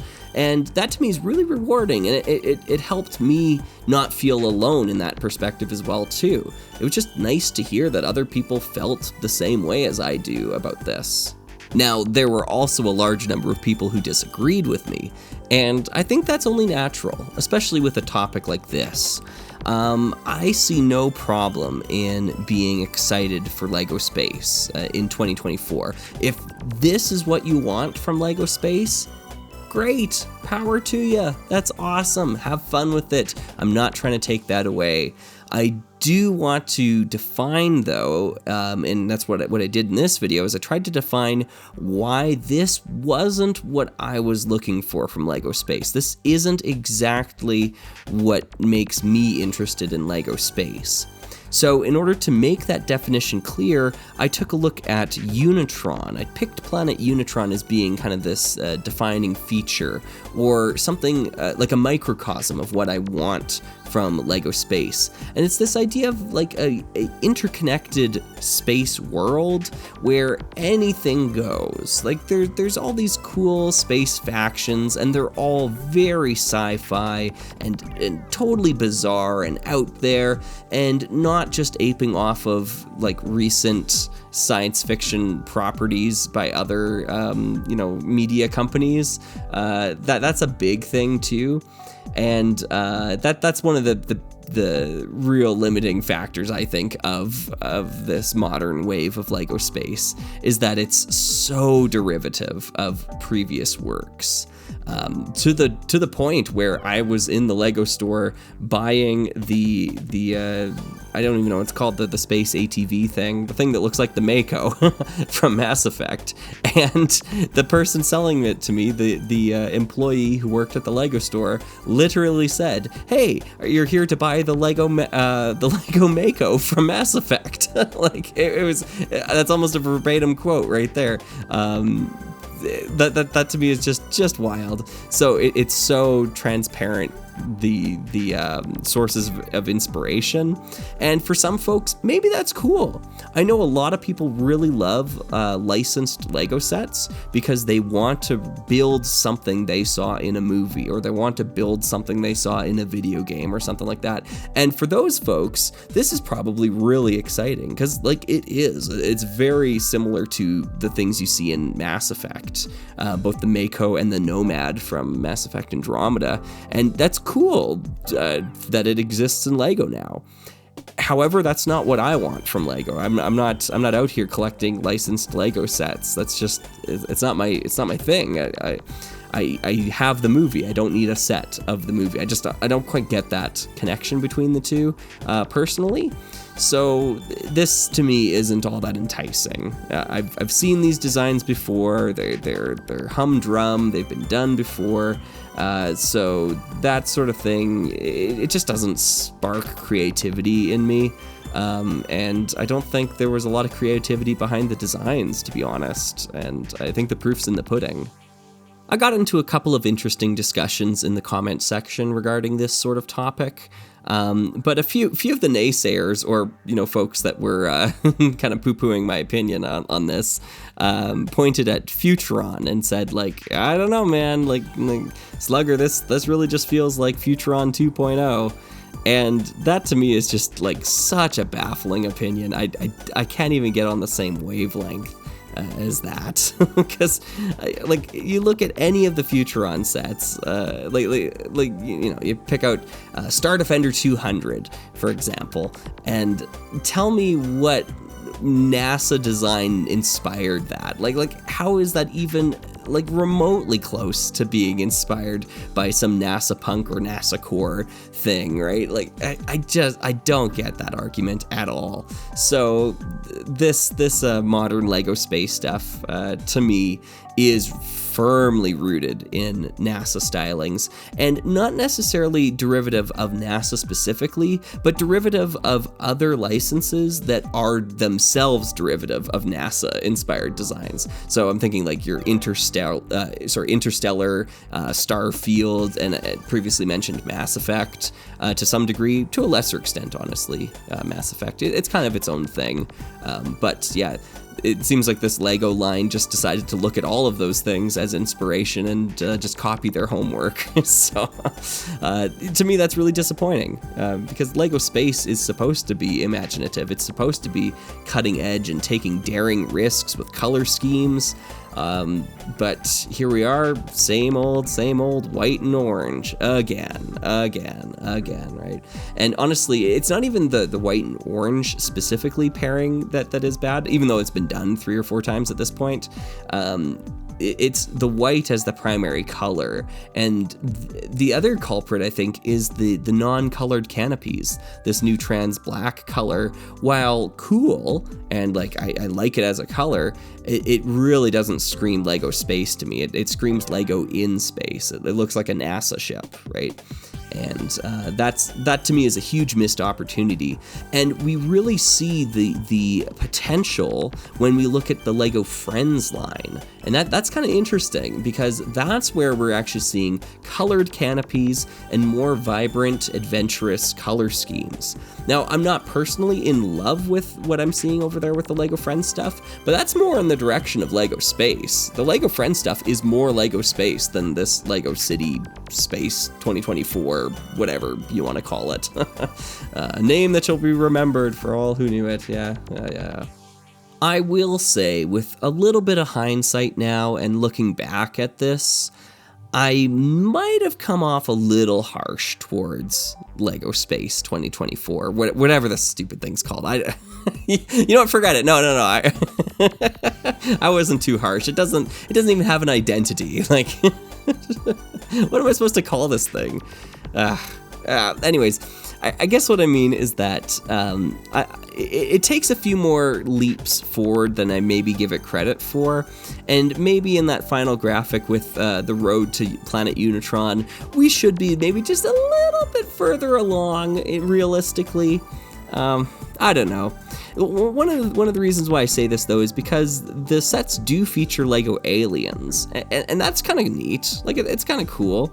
But just because it features Lego aliens does not mean it's Lego space. And I had a couple of people comment about that, and I brought up the example of Lego Life on Mars as a good example of this, because even though it features aliens, and the alien designs themselves are pretty cool and honestly might qualify for Lego Space just on their own, but the astronaut designs are still NASA inspired, and they're still down to earth, and it's basically Spaceport 2. So Life on Mars is more of a Spaceport spin-off than it is a Lego Space spin-off. And I feel very similarly about whatever this theme's called, Lego Space 2024. I don't even care anymore. Oh man, you're getting RR sarcastic voicing this video here. Sorry, folks. Now that we're looking back here, and I'm recording this in May, there are new Lego Space sets on the horizon that to me look a lot more interesting, and there's actually a Lego Friends rover that I'm really excited to pick up here, and there should be new Lego Space sets as well coming out, and it seems like they're pushing the envelope a little bit further in the direction I want it to go. It's unfortunately going to be baby steps, and I don't know how much gas this idea has. I do commend Lego for kind of like putting a lot of effort into it. To me, it kind of feels like the way they put a lot of weight behind Lego DreamZzz last year, and it feels very similarly here. They are really trying to push this idea of like the return of Lego Space. And even though to me it isn't really the grand return that it was cracked up to be, here it is, and and they're putting an effort in, and that's great, that's good. I should be thankful for that much at least. In my opinion, these new opalescent pieces have to be the future of Lego Space if it has a future at all. The problem with Lego Space now, or trying to achieve what Lego Space was able to achieve in the past, is that now half of the colors that you needed, and well, maybe not half, but let's say the vibrant colors that were so essential to Lego Space in the 1990s, your trans neon greens and your trans neon oranges, are a thing of the past now. They're not making these colors anymore. And so what do you do to try to recapture that essence and that vibrancy that those sets once had? And I think the answer is in the opalescent colors that are coming out here.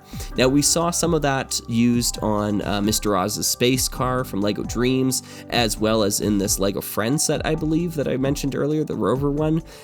That's what I want to see from Lego Space now. I think that's its only option to to exist outside of being a spaceport spinoff. It has to embrace these new colors and make good use of them, not just for windscreens. We need some antennae and some light up elements, like engine exhaust, the thrusters, that sort of stuff. All of that needs a huge pop of color. And we also have to lose the white primary color. I know that's scary because it's so tried and true, and it's so ingrained in the last like 2 decades of LEGO space, or LEGO in space, I should say. But we gotta lose that. We gotta shed that protective blanket, right? We have to take a bold step again, and we're not seeing that from modern LEGO space stuff. It's not bold like it used to be.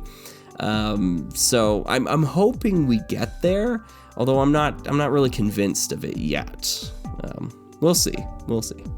I do definitely plan on doing a follow-up video somewhere, maybe in the summer of Slug this year. So somewhere along the line, I do want to review a few more of these sets and kind of give a better overview of where we are now on that road to Unitron. Are we getting closer? Are we stuck in a ditch somewhere? Like, what's going on, right? So I want to pick up a few more of these sets to give it another shake. Because, you know, the first wave of it, I wasn't all that impressed, to be honest. The sets themselves were all right, but it really wasn't what I wanted to see from LEGO Space. The name LEGO Space means so much more to me than what we saw here. So, yeah, it just isn't my jam. And if it is yours, that's amazing. I love, and honestly, a lot of my friends online here that I've come to know through, like, even stuff like LEGO Rock Raiders, have really embraced it, and they really do enjoy these new LEGO Space sets. And I think that's awesome. I'm really happy for them. I wish I could get on that train with them, right? I wish I could be on board with that.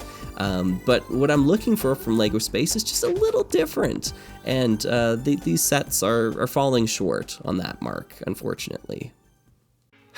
Well, I didn't manage to keep this video under 2 hours, did I?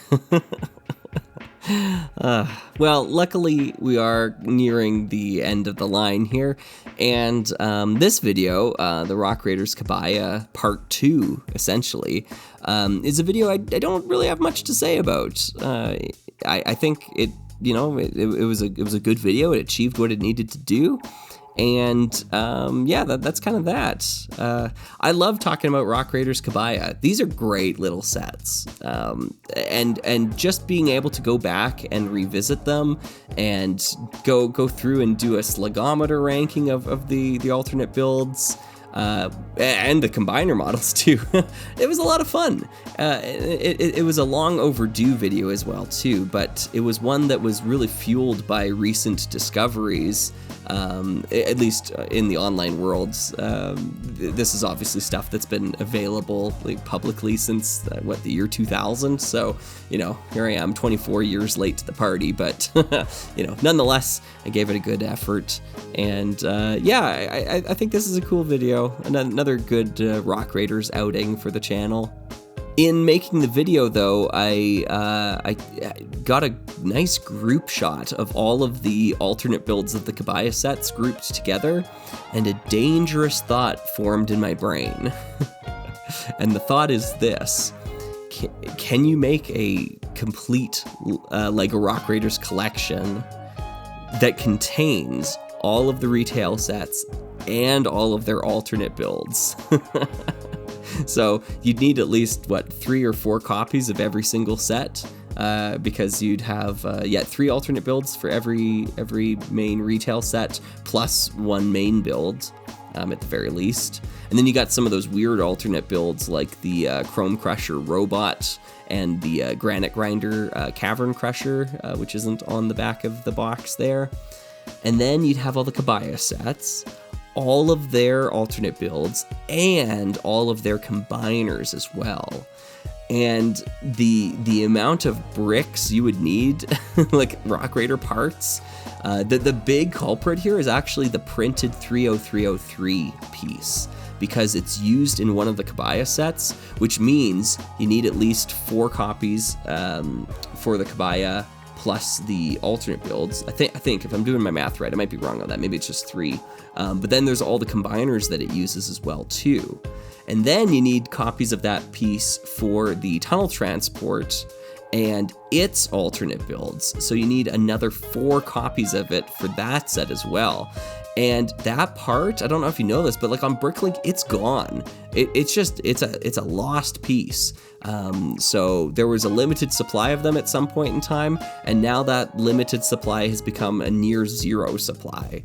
So that is like basically the parts that are out there in the wild now are the last of its kind, and the rest of us are kind of fighting for scraps at this point, trying to pick up whatever we can. I don't know how many copies of that printed part I actually own, so if I were to take on a challenge like this, I think I honestly would have to turn to Rock Raiders Abroad and like just say like, hey, here's my P.O. box. Send me a copy of this part if you don't want it anymore and you want to help me build this complete collection.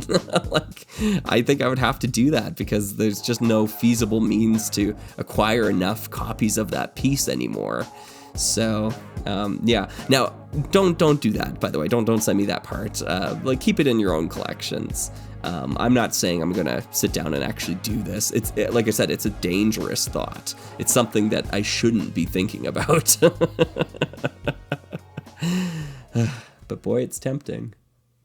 Oh man, speaking of Bricklink, here we go. Yeah. So it turns out this Lego resource that we all use that has had such a profound impact on the nomenclature surrounding the hobby doesn't at all care about preservation. And okay, all right, that's hyperbole. There are some efforts paid to I guess lip service that sort of idea, and I think gosh, I think the management of Bricklink thinks what they're doing is right and thinks that they are preserving the platform, but I just don't see that in practice. And specifically, the administrator known as Admin Russell just seems like, to me, like not really equipped for the job of being a community leader. So I don't know. I don't know why this person is kind of in charge of managing the public. Because at least from the message history, it's all there, by the way. You can all go read it if you need to. Through the message history there, they really have a bad habit of ignoring legitimate criticism and fixating on correcting people that have like errors in their arguments or errors in their logic, right? They pick easy targets to dismantle without seeing the forest for the trees. You know, they don't see the big picture. They're just like they'll point out a couple of inaccuracies in an argument and then you know, just wipe their hands of it and say like, all right, job done. You know, debunked, brilliant. And admittedly, I'm one such target of that, I should say, or one such victim of being wrong, because going back and looking at my video and then seeing Admin Russell's follow-up on some of the points that I got wrong, they're 100% correct. I'm not trying to dispute any of that. The finer details, some of the specifics in my original video were misinterpretations. I was just misinformed and I didn't quite understand all of the changes that were being proposed. And so I said some things that weren't actually accurate depictions of what was going to happen. Now, having said that, and this is critical, those specifics don't invalidate the crux of my argument. That is critical to understand. And that's exactly what I mean for focusing on the trees and not seeing the forest, right?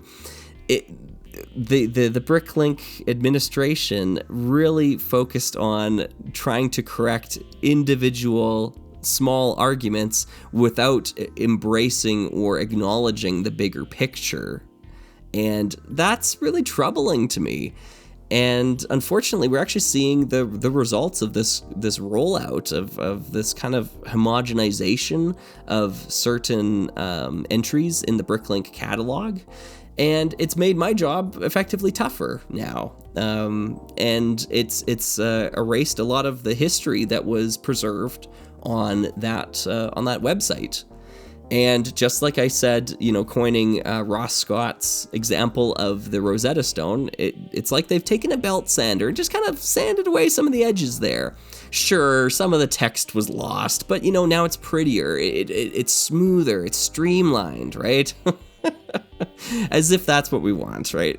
So, here's a great example, and this is not necessarily one of the changes that was proposed here, but it is emblematic of this process or this mindset that Bricklink has these days. There is no distinction between the classic skull print and the modern skull print. And as such, I can't even definitively say what year the modern print was introduced and what year the classic print was phased out, because Bricklink doesn't keep that information anymore. It doesn't have that information. And I actually, you know what? I don't even know if it ever did, or if they just lumped those two prints together and said, they're basically the same thing, right? Doesn't matter if their release was separated by 15 years, who cares, right? It's so frustrating. It's so frustrating because there's so many better ways to do it, and so many people in that forum came up with better solutions and they were ignored. And that to me is indicative of poor leadership. Now, I don't have any personal beef with this admin Russell guy. Like, we never had it out on the forums or anything like that. So I do apologize if my video and kind of like stirring the pot on this affected his job security in any way, because I think it really painted or put a spotlight on his inadequacies as a community leader. I just couldn't imagine anyone looking at the forum history there and saying like, yeah, this is the right guy for the job. We got the right guy here. So I'm sorry. I think I might have thrust this person into a situation that they were ill prepared for and just didn't have the charisma or the tools to deal with it effectively. So sorry. I guess in the end, a general update to the whole thing was that it was just pushed through, despite the overwhelmingly negative response from the community. They just pushed through the update anyways, and that's that.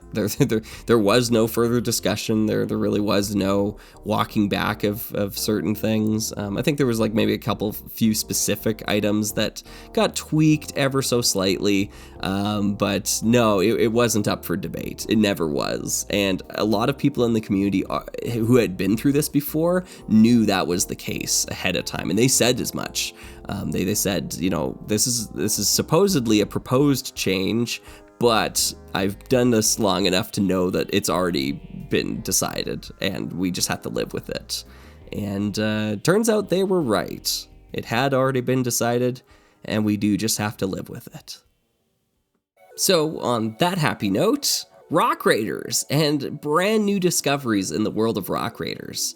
This video was a ton of fun to make because it was such an exciting time. We were discovering all these new things that just kind of kept popping up, and they all kind of correlated around the same time. So it was natural to just fit them all in a video together and make it all one big kind of celebration. And that was really cool. The motion simulator footage, the repair mech, the stat cards, weirdly enough. So many cool items that just kind of popped up, and it was really neat, Now, since making that video, there have been a couple of new things coming out of LEGO currently, like modern LEGO.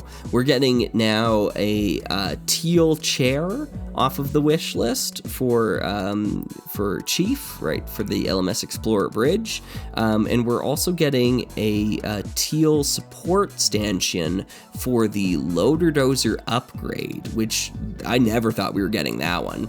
Now, both of those items, plus that 1x3 slope that I talked about with the Macaw Parrots set.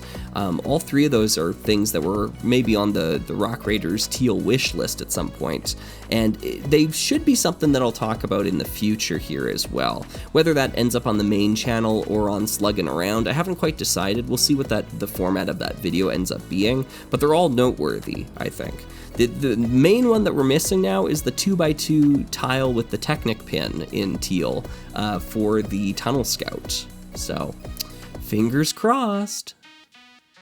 And at last, we arrive at the second leg of the Orient Expedition, our trip to Mount Everest. And in this video, we took a look at two sets, The Secret of the Tomb, as well as the Mountain Sleigh. And it was really fun to get back into Orient Expedition after a long hiatus. It had been several months since the Scorpion Palace, and even before the Scorpion Palace, it had been several months since the last Orient Expedition video then. So this was a long time coming. Now, I'm not going to dive into too many of the specifics here because I am going to do a follow-up video like I did for the Indian leg of the expedition called The Journey So Far. I didn't talk about that video here in this video, but I'm going to save it for that video. Am I still making sense?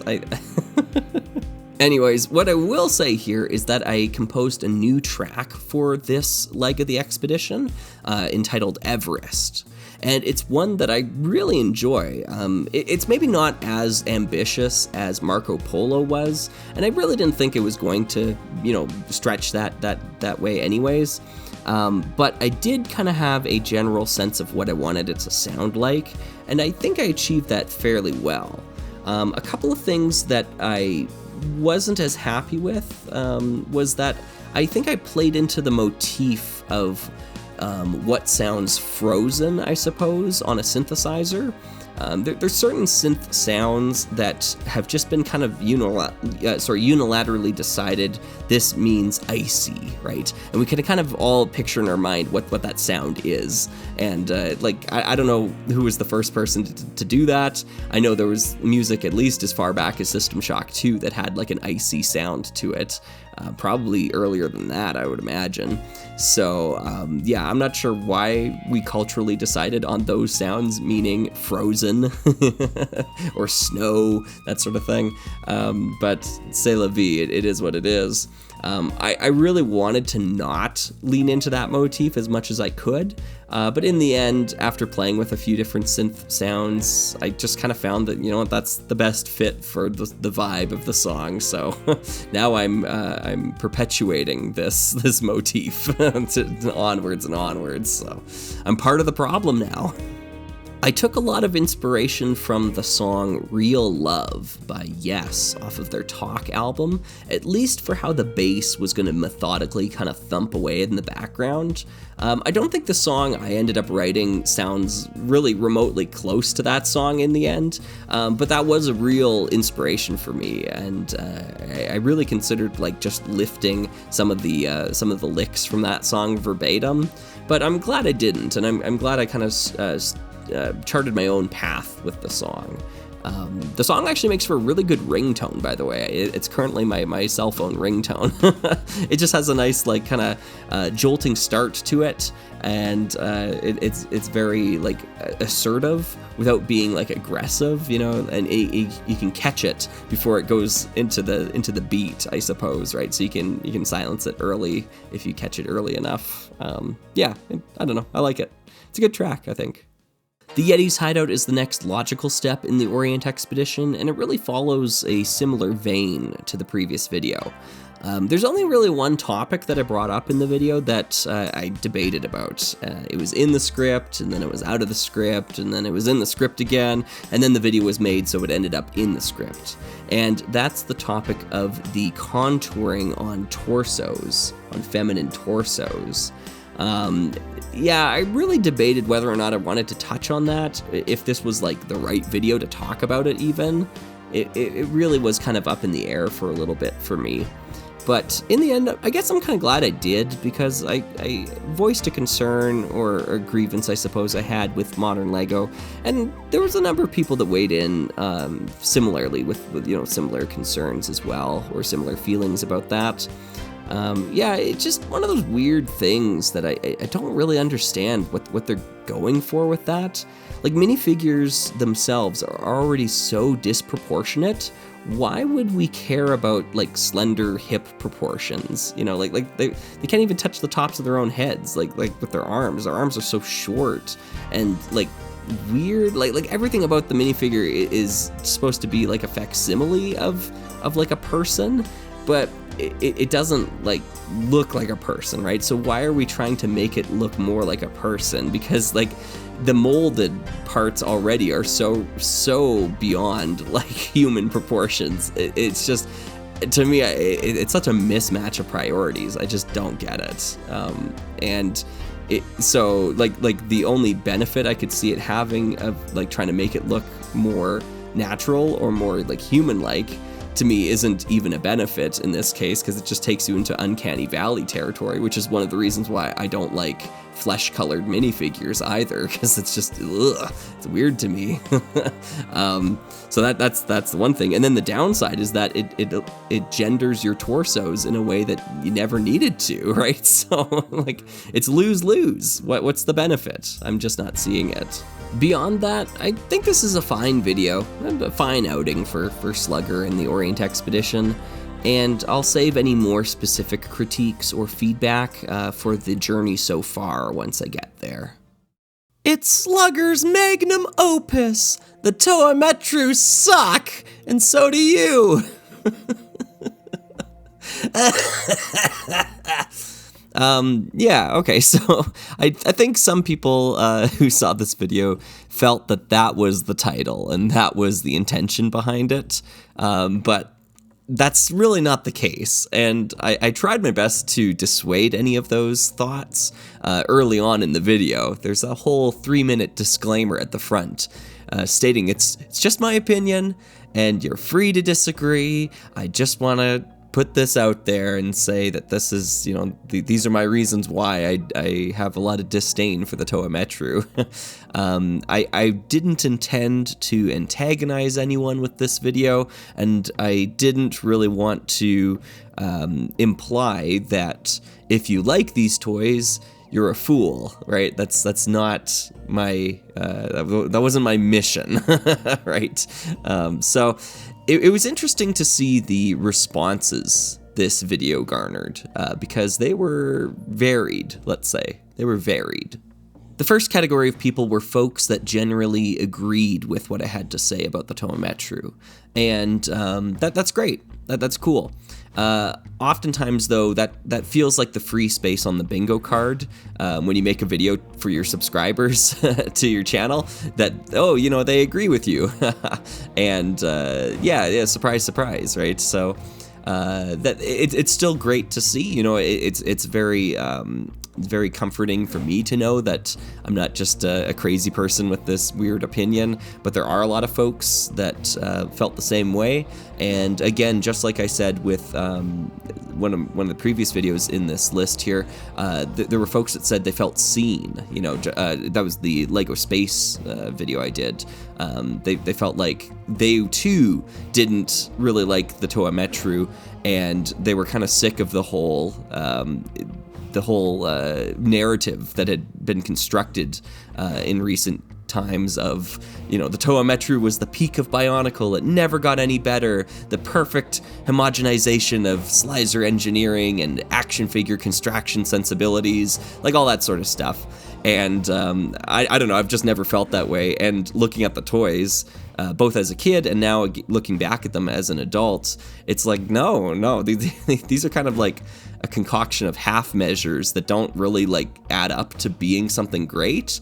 It's a really awkward, like, growing pain era of Bionicle, and I just don't really see where folks are coming from when they look at these things and say that this is the best Bionicle ever got, because in my opinion this is honestly some of the worst when it comes down to it. Another category of folks that responded to the video were folks that I was able to convince with my arguments, and they told me as such. They said they went into the video disagreeing with the premise, and throughout the course of the video, you know what, Slugger, you made some compelling arguments, and I can really get behind what you're saying.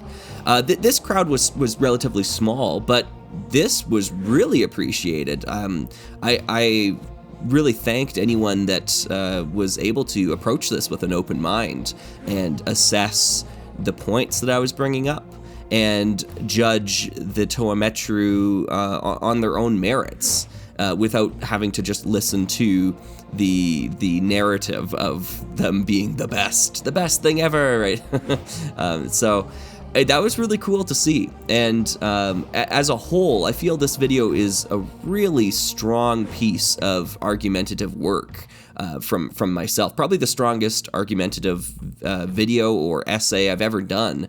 And I'm honestly really proud of the results here. It's often, or I should say, it often happens where I make a video and the response sometimes can color the video for me, where like I'll make a video that I quite like, but it gets like a somewhat negative response, and then all of a sudden I don't like the video I made anymore because the folks who didn't like it kind of sullied it for me. So then I just kind of distance myself from it. But with this video, I can definitely say that isn't the case. I'm really proud of this one. I think, I know I was joking earlier when I said magnum opus, Slugger's magnum opus, but I do think this is a great work. I do think I did a really great job with this video.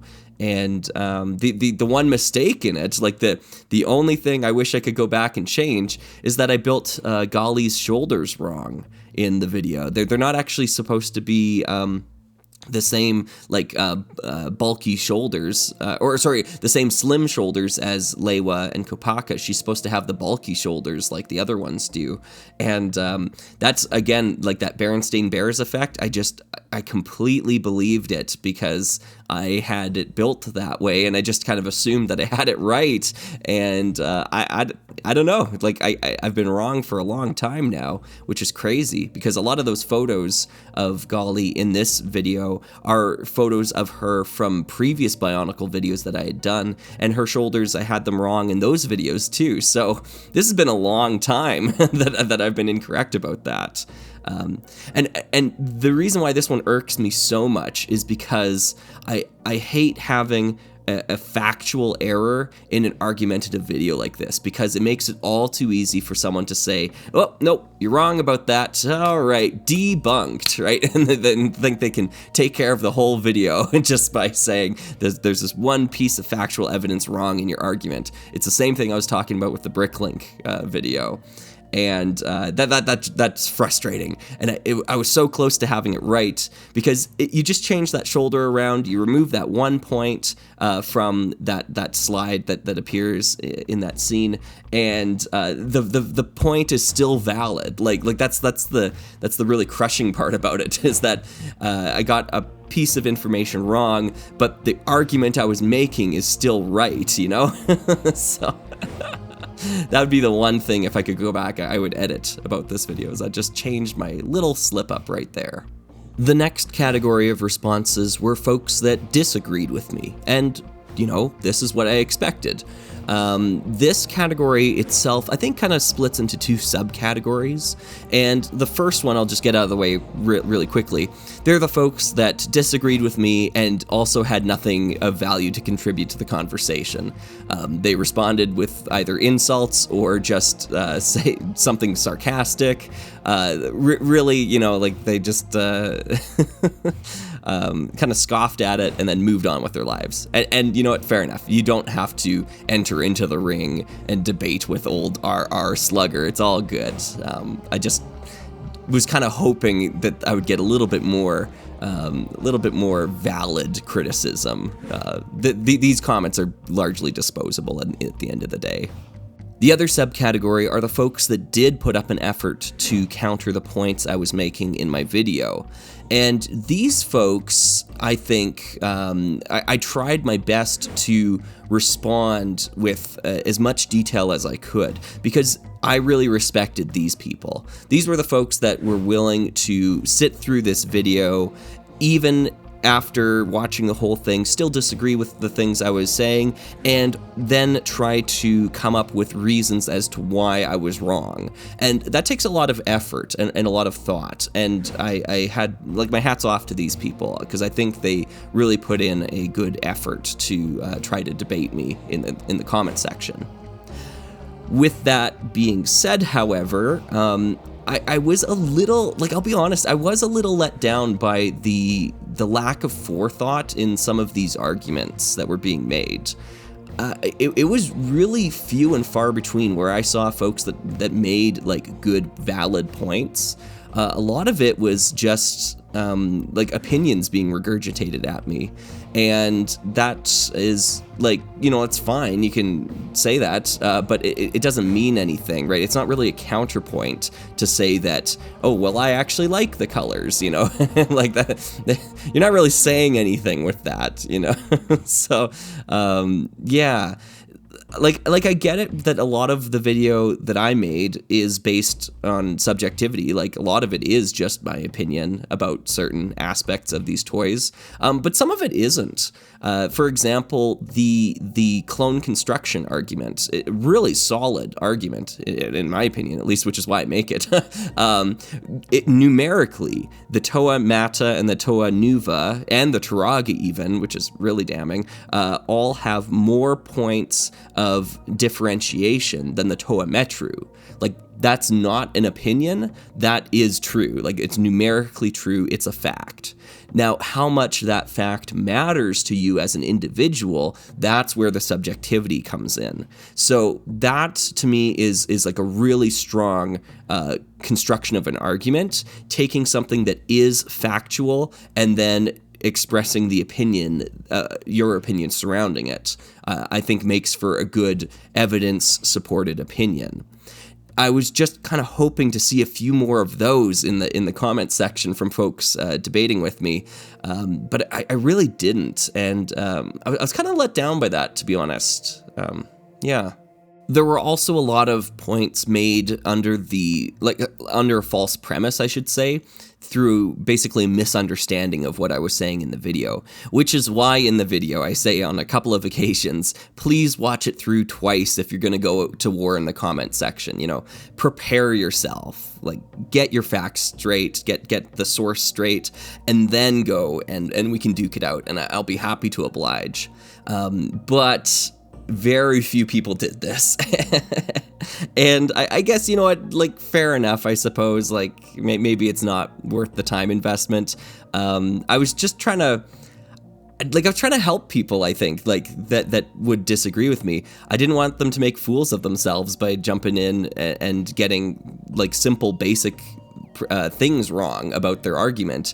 And yet, here they came, you know? So, yeah, it was too bad. It was too bad, because a lot of my responses kind of boiled down to having to recap what I said in the video, because they either misunderstood or didn't, you know, watch it through several times to get the gist of it. So I did have a lot of responses that were time-stamped, and those are those are the best ones to give, right? When you want to deconstruct someone's argument, you just give them a timestamp and say, like, well, as I said at this point in the video, blah, blah, blah, blah, blah, because it totally tears them down. And it really proves that they didn't watch or understand that section.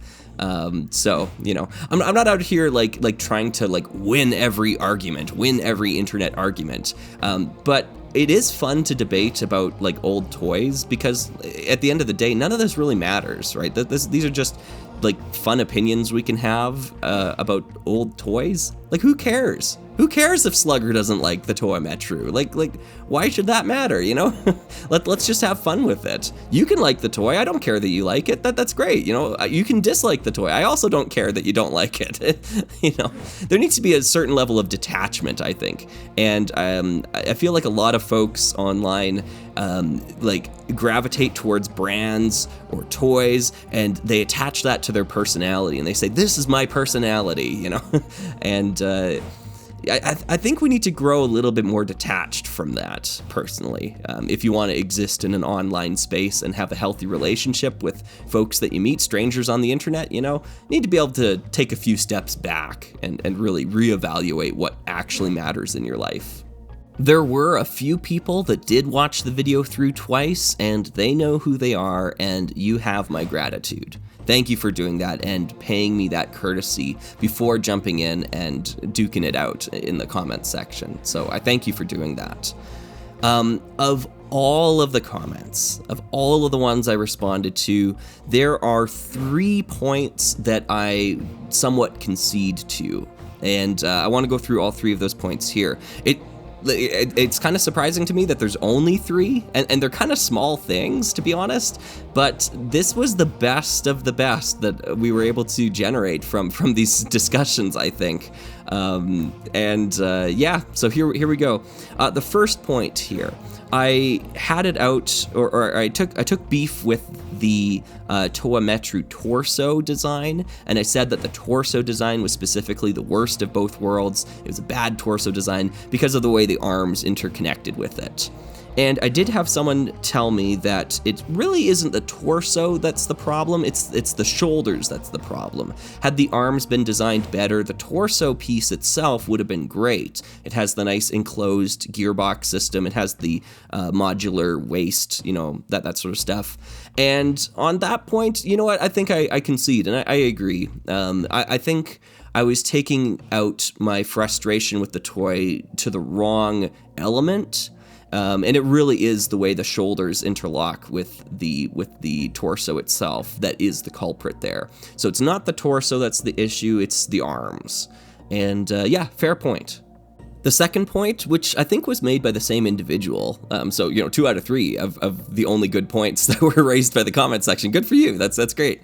The second point was that I kind of chastised the Toa Haga as not being significant and not really developing the Toa Metru idea. And I kind of said that they were like almost like worse than the Toa Metru in some ways. And this person pointed out something really good. Like, this is a good observation. They said that the Toa Haga did a lot with very little. They're one of the only Toa lines that didn't have any amount of significant retooling, or new tooling, I should say, like new parts made for them. So they had to make do with what was readily available. And you know what? That is a really good point.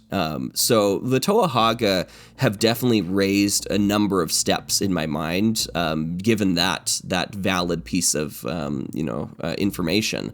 So yeah, I think the Toa Haga are like, they do a lot with what they were given, and even though they fix one of the issues with the forearms, like they actually have like better proportions overall, the wrist articulation is so bad. Like, they get forearms, but now their wrists are totally they can only move one direction now. Like, what man. So they still have issues, obviously. Like I think they have some of the worst like wrist design of any Toa ever, right? But at the same time, they were just made out of loose parts, and they do have a lot of successful features about them, and a good look. Like, they have a good look to them as well. So yeah, the Toa Haga, they're cool. They're cool. The last point here was made to me actually really recently at the time of this recording, all the way here in May of 2024. It deals with my criticism of what Toa design should be. And one of my points is it should feature a gear system, something to take advantage of its Technic origins. And the commenter made a point to say that it doesn't have to be a gear system to take advantage of Technic. Think of the Nui Jaga or the Terrakava, like having like a lever system could also work. And to this end, I absolutely agree. This actually really opened my mind to a lot of ideas because I had never even considered that as being an option for a TOA. I'd always just kind of thought, oh, it has to be gears or nothing else. But this is totally spot on. And this is really the evolution the TOA line should have taken. It should have expanded into more Technic-based play features, not less. Because what we ended up getting were just action figures. And just action figures, like I say this time and time again, I might as well be playing with Galador because Galador does it better. So, you know, what is Bionicle bringing to the table if it's just being an action figure? And what it previously had is it was an action figure that was based in a Technic system that had play value from that Technic system. And once that play value was lost, you just were left with action figures built in a Technic system. And that to me is just kind of blasé. That's kind of boring. It's not very unique. So that could have been a big saving grace for the Bionicle line had they continued to embrace their Technic origins and add in these play features into the sets. Yeah, so great point. I was limiting my brain to only thinking about gears, but I should have opened my mind to more Technic possibilities. In the end with this video, I could have kept going. Honestly, there was so much stuff I wanted to put in the script that I had to ultimately cut for the sake of time. It was already pushing about 20 minutes of ripping on a beloved Lego toy line, so going more overboard with that wasn't really going to convince anyone. That was kind of my thought process there. It was like, it's not my goal to convince anybody, but like having an extra 15 minutes of additional points wasn't going to do it. Like if you grew up with these toys and you love these toys, there's nothing I can say that should take away from that, right? Yeah, you should love these toys, but at the same time, I still had even more issues with them, and I wanted to kind of frame the debate a little bit. So I had to capitulate somewhat and articulate some of my my points in a pinned comment on the video, which is never ideal. And there was a lot of on-screen text with this video as well too, which is also not ideal. It was just I was trying to fit so much into the video itself so that I didn't have to rehash it in the comment section over and over and over again. So I really tried to cover all my bases early on. The reason why I bring this up, though, is because the point about the lore is the one that I really mentioned in the pinned comment on the video, and this was one that I almost wish I fit into the video somehow, because it is really valid. Like, it's a really strong point to frame the argument around, and it's that using lore-based arguments is basically circular reasoning. The lore exists to support the toy design, not the other way around. So if the toy decides that mask collecting is no longer a thing, the lore will find a reason to support that decision. And I had a number of folks come to me with counter arguments involving, well, the lore says this, the lore says the masks are still valuable, blah, blah, blah, that sort of stuff. And I had to kind of repeat to them, yes, I know, and it doesn't matter because the lore doesn't impact the toy design. It's that's the dog wagging the tail, right? You know, we've got it backwards in that circumstance there. So to me, lore arguments are completely moot. If you want to debate the story of Bionicle, sure, we'll talk about the story, but we're talking about toy design here. So lore it does not impact what the debate is. To that end, I had a lot of folks also bring up the mocking potential of the Toa Metru, saying that, well, it's the parts that they brought to the table that make the Toa Metru great. And again, that's actually something I address in the video, and I say that is a completely different argument. That's not the Toa Metru. That's the building system they brought about. And it's really easy to conflate the two and to get them mixed together, but to me, they're very distinct things. I'm talking about the toys that came out. You open up the canister, you build the toy, that's the set, right? So that was the focus of this video, and I think a lot of folks had trouble disassociating that idea from their experience building with Toa Metru parts. So that was interesting. Bionicle has a very healthy mocking community, like people that build their own creations using Bionicle parts. And I get that so much more on videos that I talk about Bionicle in than system videos, for example. I don't hear the litany of people coming out and saying, well, no, actually, this Power Miner set you talked about is actually really great. Or sorry, this Mars mission set. Let's pick on Mars mission again. This Mars mission set is really great because it introduced these parts and they're great for mocking and blah, blah, blah, blah, blah. I never get comments like those. But with Bionicle, I always get those kinds of comments, and I think that's really cool. It shows that there's a really creative community here that loves to use the parts that these sets provide.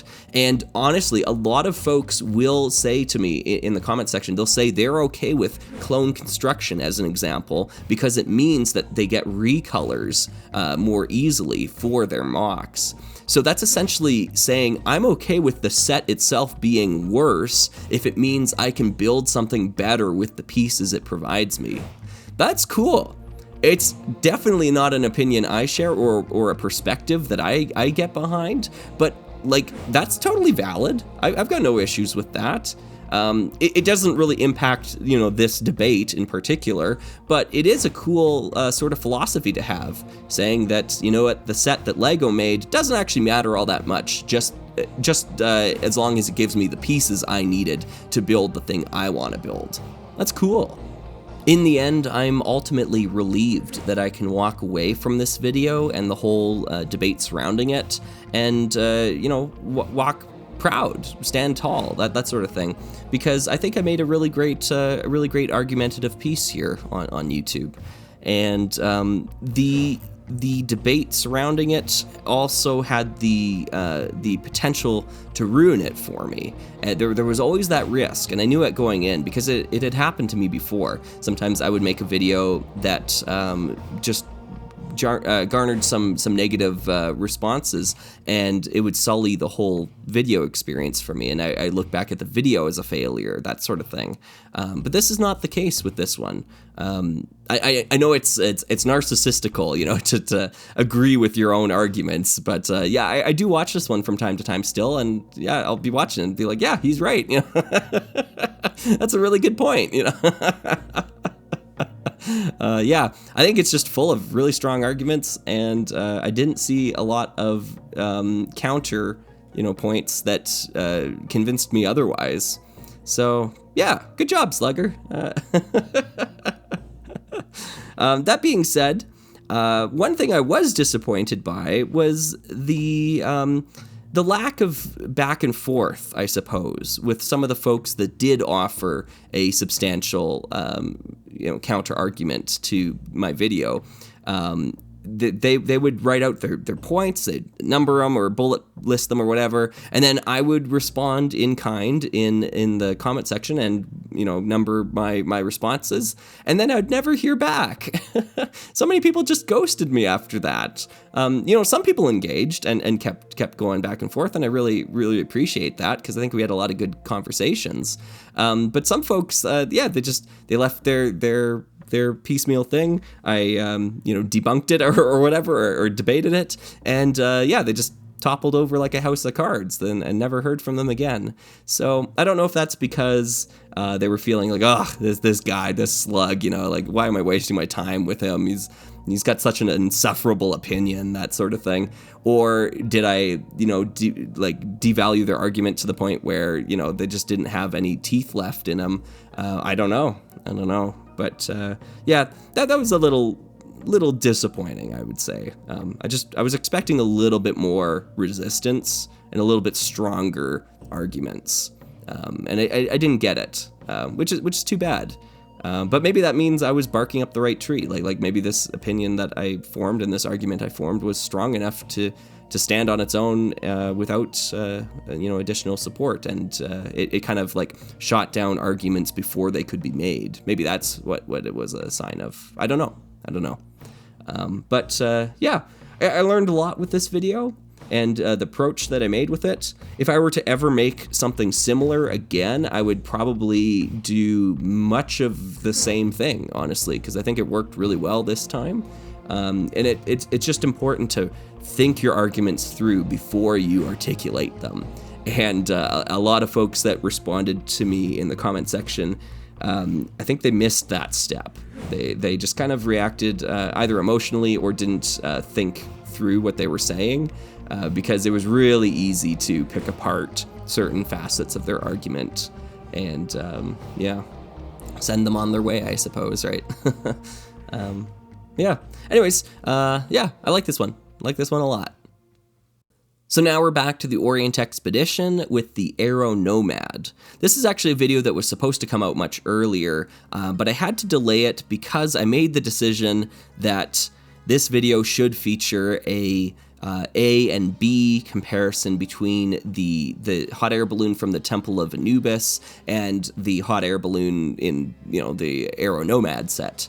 And I didn't own the other hot air balloon, so I had to part it out and place some Bricklink orders. So there was delays in production, but I figured, you know what, if I'm doing this video, if RR Slugger is doing this video, of course it needs to have this comparison in it. It makes so much sense to do it, and I'm not sure if there are other reviews like that online that compare the two against each other, like that same juxtaposition I did. I'm not sure, but it feels necessary. It felt like this is what the video should really be about, is comparing these two things.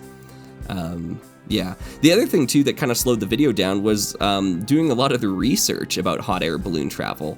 I'm not an expert on that, but there was an expert who commented in the comment section there, commending me for my efforts in that field. So I'm thankful that I did all that extra work to research the terminology and understand the history of flying a hot air balloon over Mount Everest. There was a really interesting documentary made about that I linked in the description of the video. So it was cool. It was a cool video to make. And even though it's not like my favorite Orient Expedition set, I think I did a great job with the video itself. So that's a win. So I went on a little hiatus for a bit afterwards. I actually took a trip to Montreal, and I talk about that on my new channel, which I'll talk about in just a little bit here. But one of the things that happened after I got back is, I went back to work right away, but I got run down and got a little sick, and I've been dealing with a throat thing, honestly, for a while now. You can still kind of hear it in my voice, and every time I have a deep belly laugh, I just kind of cough. I have this cough that's been ongoing for weeks now. So I'm hoping that clears up eventually. It's affected my singing as well too. I just don't have the breath support that I used to. So I'm not sure what's going on there. So the reason why I'm saying all of this or mentioning it here is because this video, the search for the perfect number of visible studs, was a video that I had recorded all the way back in the summer. It's one that I had recorded the script to in the summer of Slug, and it's one that I wrote, I think, during the summer of Slug as well too. But I had saved it on my hard drive as one of these backup video scripts. So if I'm unwell, I don't want to sit down and record a script because it's a huge audio pet peeve of mine to listen to somebody else on YouTube or some other video creator that's like, "Hi guys, I got a cold, but I'm gonna make a video anyways." No, just get better and then make the video later. Right? And that to me is just unlistenable. I don't want to listen to that sort of stuff. So I try my best to always be in good health before I make a video. Like I said earlier, though, even though I'm healthy now, I still it's taken my throat a little while to kind of recover, to catch up. So I'm trying my best with what I've got at the moment here. So yeah.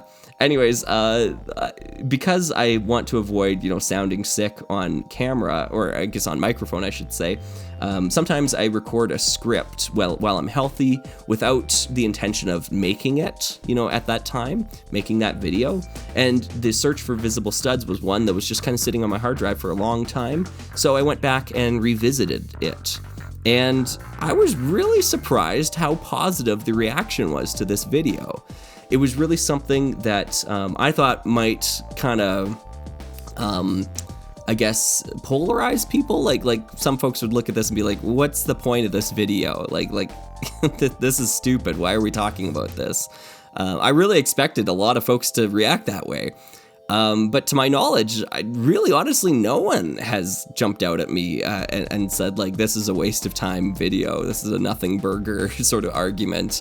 Why are you always waxing philosophical about Lego, Talk about the Lego sets, you silly slug, I didn't get any of that. I actually got a lot of folks saying, like, this is a really great video, and this is one that is, trademark our Slugger, like this sort of philosophical look at Lego. And I didn't expect that, and I honestly don't even know if I agree. Like, I don't know if I look at the video and say, like, this is one of my greatest videos ever. It's just a video to me, and I'm glad it really resonated with some folks. That to me is really cool. So yeah, this was a unexpected hit, which is it's always welcome. And here we are at the end of our journey today. This is the last video I'm going to talk about, and it's a short one too. It's just the announcement video for my new channel. I've been wanting to start a new channel for a long time. Honestly, since the last summer of Slug, I had intended to start a music channel, a separate music channel, but never got the ability to do so because of the renovations in our house, the mold we discovered in the basement. Totally had to throw all those plans out the window. So we'll see when exactly I get to actually start that channel, which will actually be essentially a third channel at this point in time. So the second channel here, the one that kind of beat it to the punch, is Sluggin Around. And Sluggin Around is one that I felt I needed to do because I was running into the issue of having too many quick ideas that would interfere with the main scheduled releases of our Slugger, like the main channel. I really do want to preserve the integrity and the expected level of polish of that main channel. So some of these other side ideas and quick off the cusp things or news related ideas, they're going to be relegated to slugging around in the future, because I want the main channel to be more consistent, like with what you can expect to see on it. So some of the videos that I even talked about from this year, like the Bricklink issue, that being one of them, maybe even some of the other quick like news bulletin sort of things, some of the ones I skipped over as well, those would all be sent over to Sluggin Around in the future, so we can keep the scripted Lego-focused content here on our Slugger. I'm really excited to have this additional creative outlet, and the response to Sluggin Around so far has been overwhelming, and I'm really appreciative of that. It was something like 2,000 subscribers in 2 days. It took our Slugger almost an entire year to get 100 subscribers. So to start with this nice little, like, almost like golden parachute, I suppose, to start this new channel, has been a real blessing, and I'm very thankful for that. So thank you everyone for joining me on this little adventure. I expect that channel will grow over time as well too, because it's not going to be a travel vlog channel. That was just the first video that I posted there. It's going to be Lego focused, and a lot of the videos that I'll do will be off the cusp things, reacting to modern news, because I always get people asking me those sorts of questions in the comment section, but they feel like answering those questions in a video form feels inappropriate for our Slugger, like the main channel. It feels much more appropriate and suitable for some sort of side channel, so Sluggin Around it is. I'm obviously really excited to use Gigamesh's artwork for the channel, and they've been so supportive and really generous with their time and their expertise and artistry. So I'm happy to showcase their artwork there because it's great, and it's wonderful to have that separation between the two. It's actually something I talked to Brett about first. Brett being the artist for the main channel, I made sure that he was okay with this idea because he's the face of Slugger. Like, he is the artwork behind Slugger. And I wanted to make sure it was good with him that I was making a second channel that didn't use his artwork. And he actually really liked the idea of making the two channels visually distinct. So we're not going to have the Sluggin Around Slugger pop up on the main channel, and we're not going to have the RR Slugger pop up on Sluggin Around. Like, we're going to try to keep those two in their own camps visually. And I think that'll be a great way to distinguish like which video you're watching. If you're subscribed to both channels, you'll be able to see, oh, okay, this is a Sluggin Around video. I know what I'm getting into with that. Or this is RR Slugger. I can expect to sit down and, eat my supper and watch this video and be entertained, like that sort of thing. So Sluggin Around is an interesting place to kind of leave it for the wrap up of the third year on YouTube. It's a new door being opened, and I'm excited to see what will come of that in the future. Now, in terms of the future of the main channel here, obviously I'm gonna try my best to get the Temple of Mount Everest done before the end of June, because I want to get it done before we hit the Summer of Slug. Summer of Slug will be starting proper July 1st, moving to the end of August, just like last year. So I want to get that out of the way first, wrap up that series, and then we can move into the Summer of Slug. Now, there was actually another series I had intended to get done from May to June, but I've had to push that one off till after the summer because I was sick when I came back, and I was already behind. I was already a month behind schedule at that point in time, so I had to move it to take the pressure off of me. Otherwise, there was real risk of burnout. But I will say this new series that I've been working on behind the scenes here, it's going to be one of the most thematic and visually interesting, I think, that I've ever done on the channel. So that's going to happen sometime after the summer. And I'm excited to get started on it because I've already put a lot of work into music and scripts. Brett has done a lot of visual assets as well, and we're just kind of excited to show it off, to show the world kind of what we've been working on. So stay tuned for that in the future. All right, 3 years on YouTube and just as many hours talking about it. Thank you very much for listening along here. Hopefully this director commentary has been interesting. I felt like maybe I was a little bit snarky in this one compared to the last year's one, but hopefully you appreciate a little bit more of my personality coming through and being honest and upfront with some of my feelings towards these videos. I appreciate all of you, especially for sticking around and watching, and for supporting me throughout the year. I'm looking forward to the Summer of Slug again, as I'm sure a lot of folks are, and it'll be yet another leap of faith to see if folks are willing to support me financially, not just through viewership, but through actually sending me money to survive throughout the summer to make these videos. But I'm really looking forward to it, and you can expect more information on the Summer of Slug coming up at the start of June. So I'm gonna have a little bit of an information kind of package video sort of talking about that, what to expect, how to prepare for it, and what it's going to look like this year, because there are some things that are going to be different, but more information on that later. Thank you once again, everyone. I've been your host, RR Slugger, and here's to another great year on YouTube.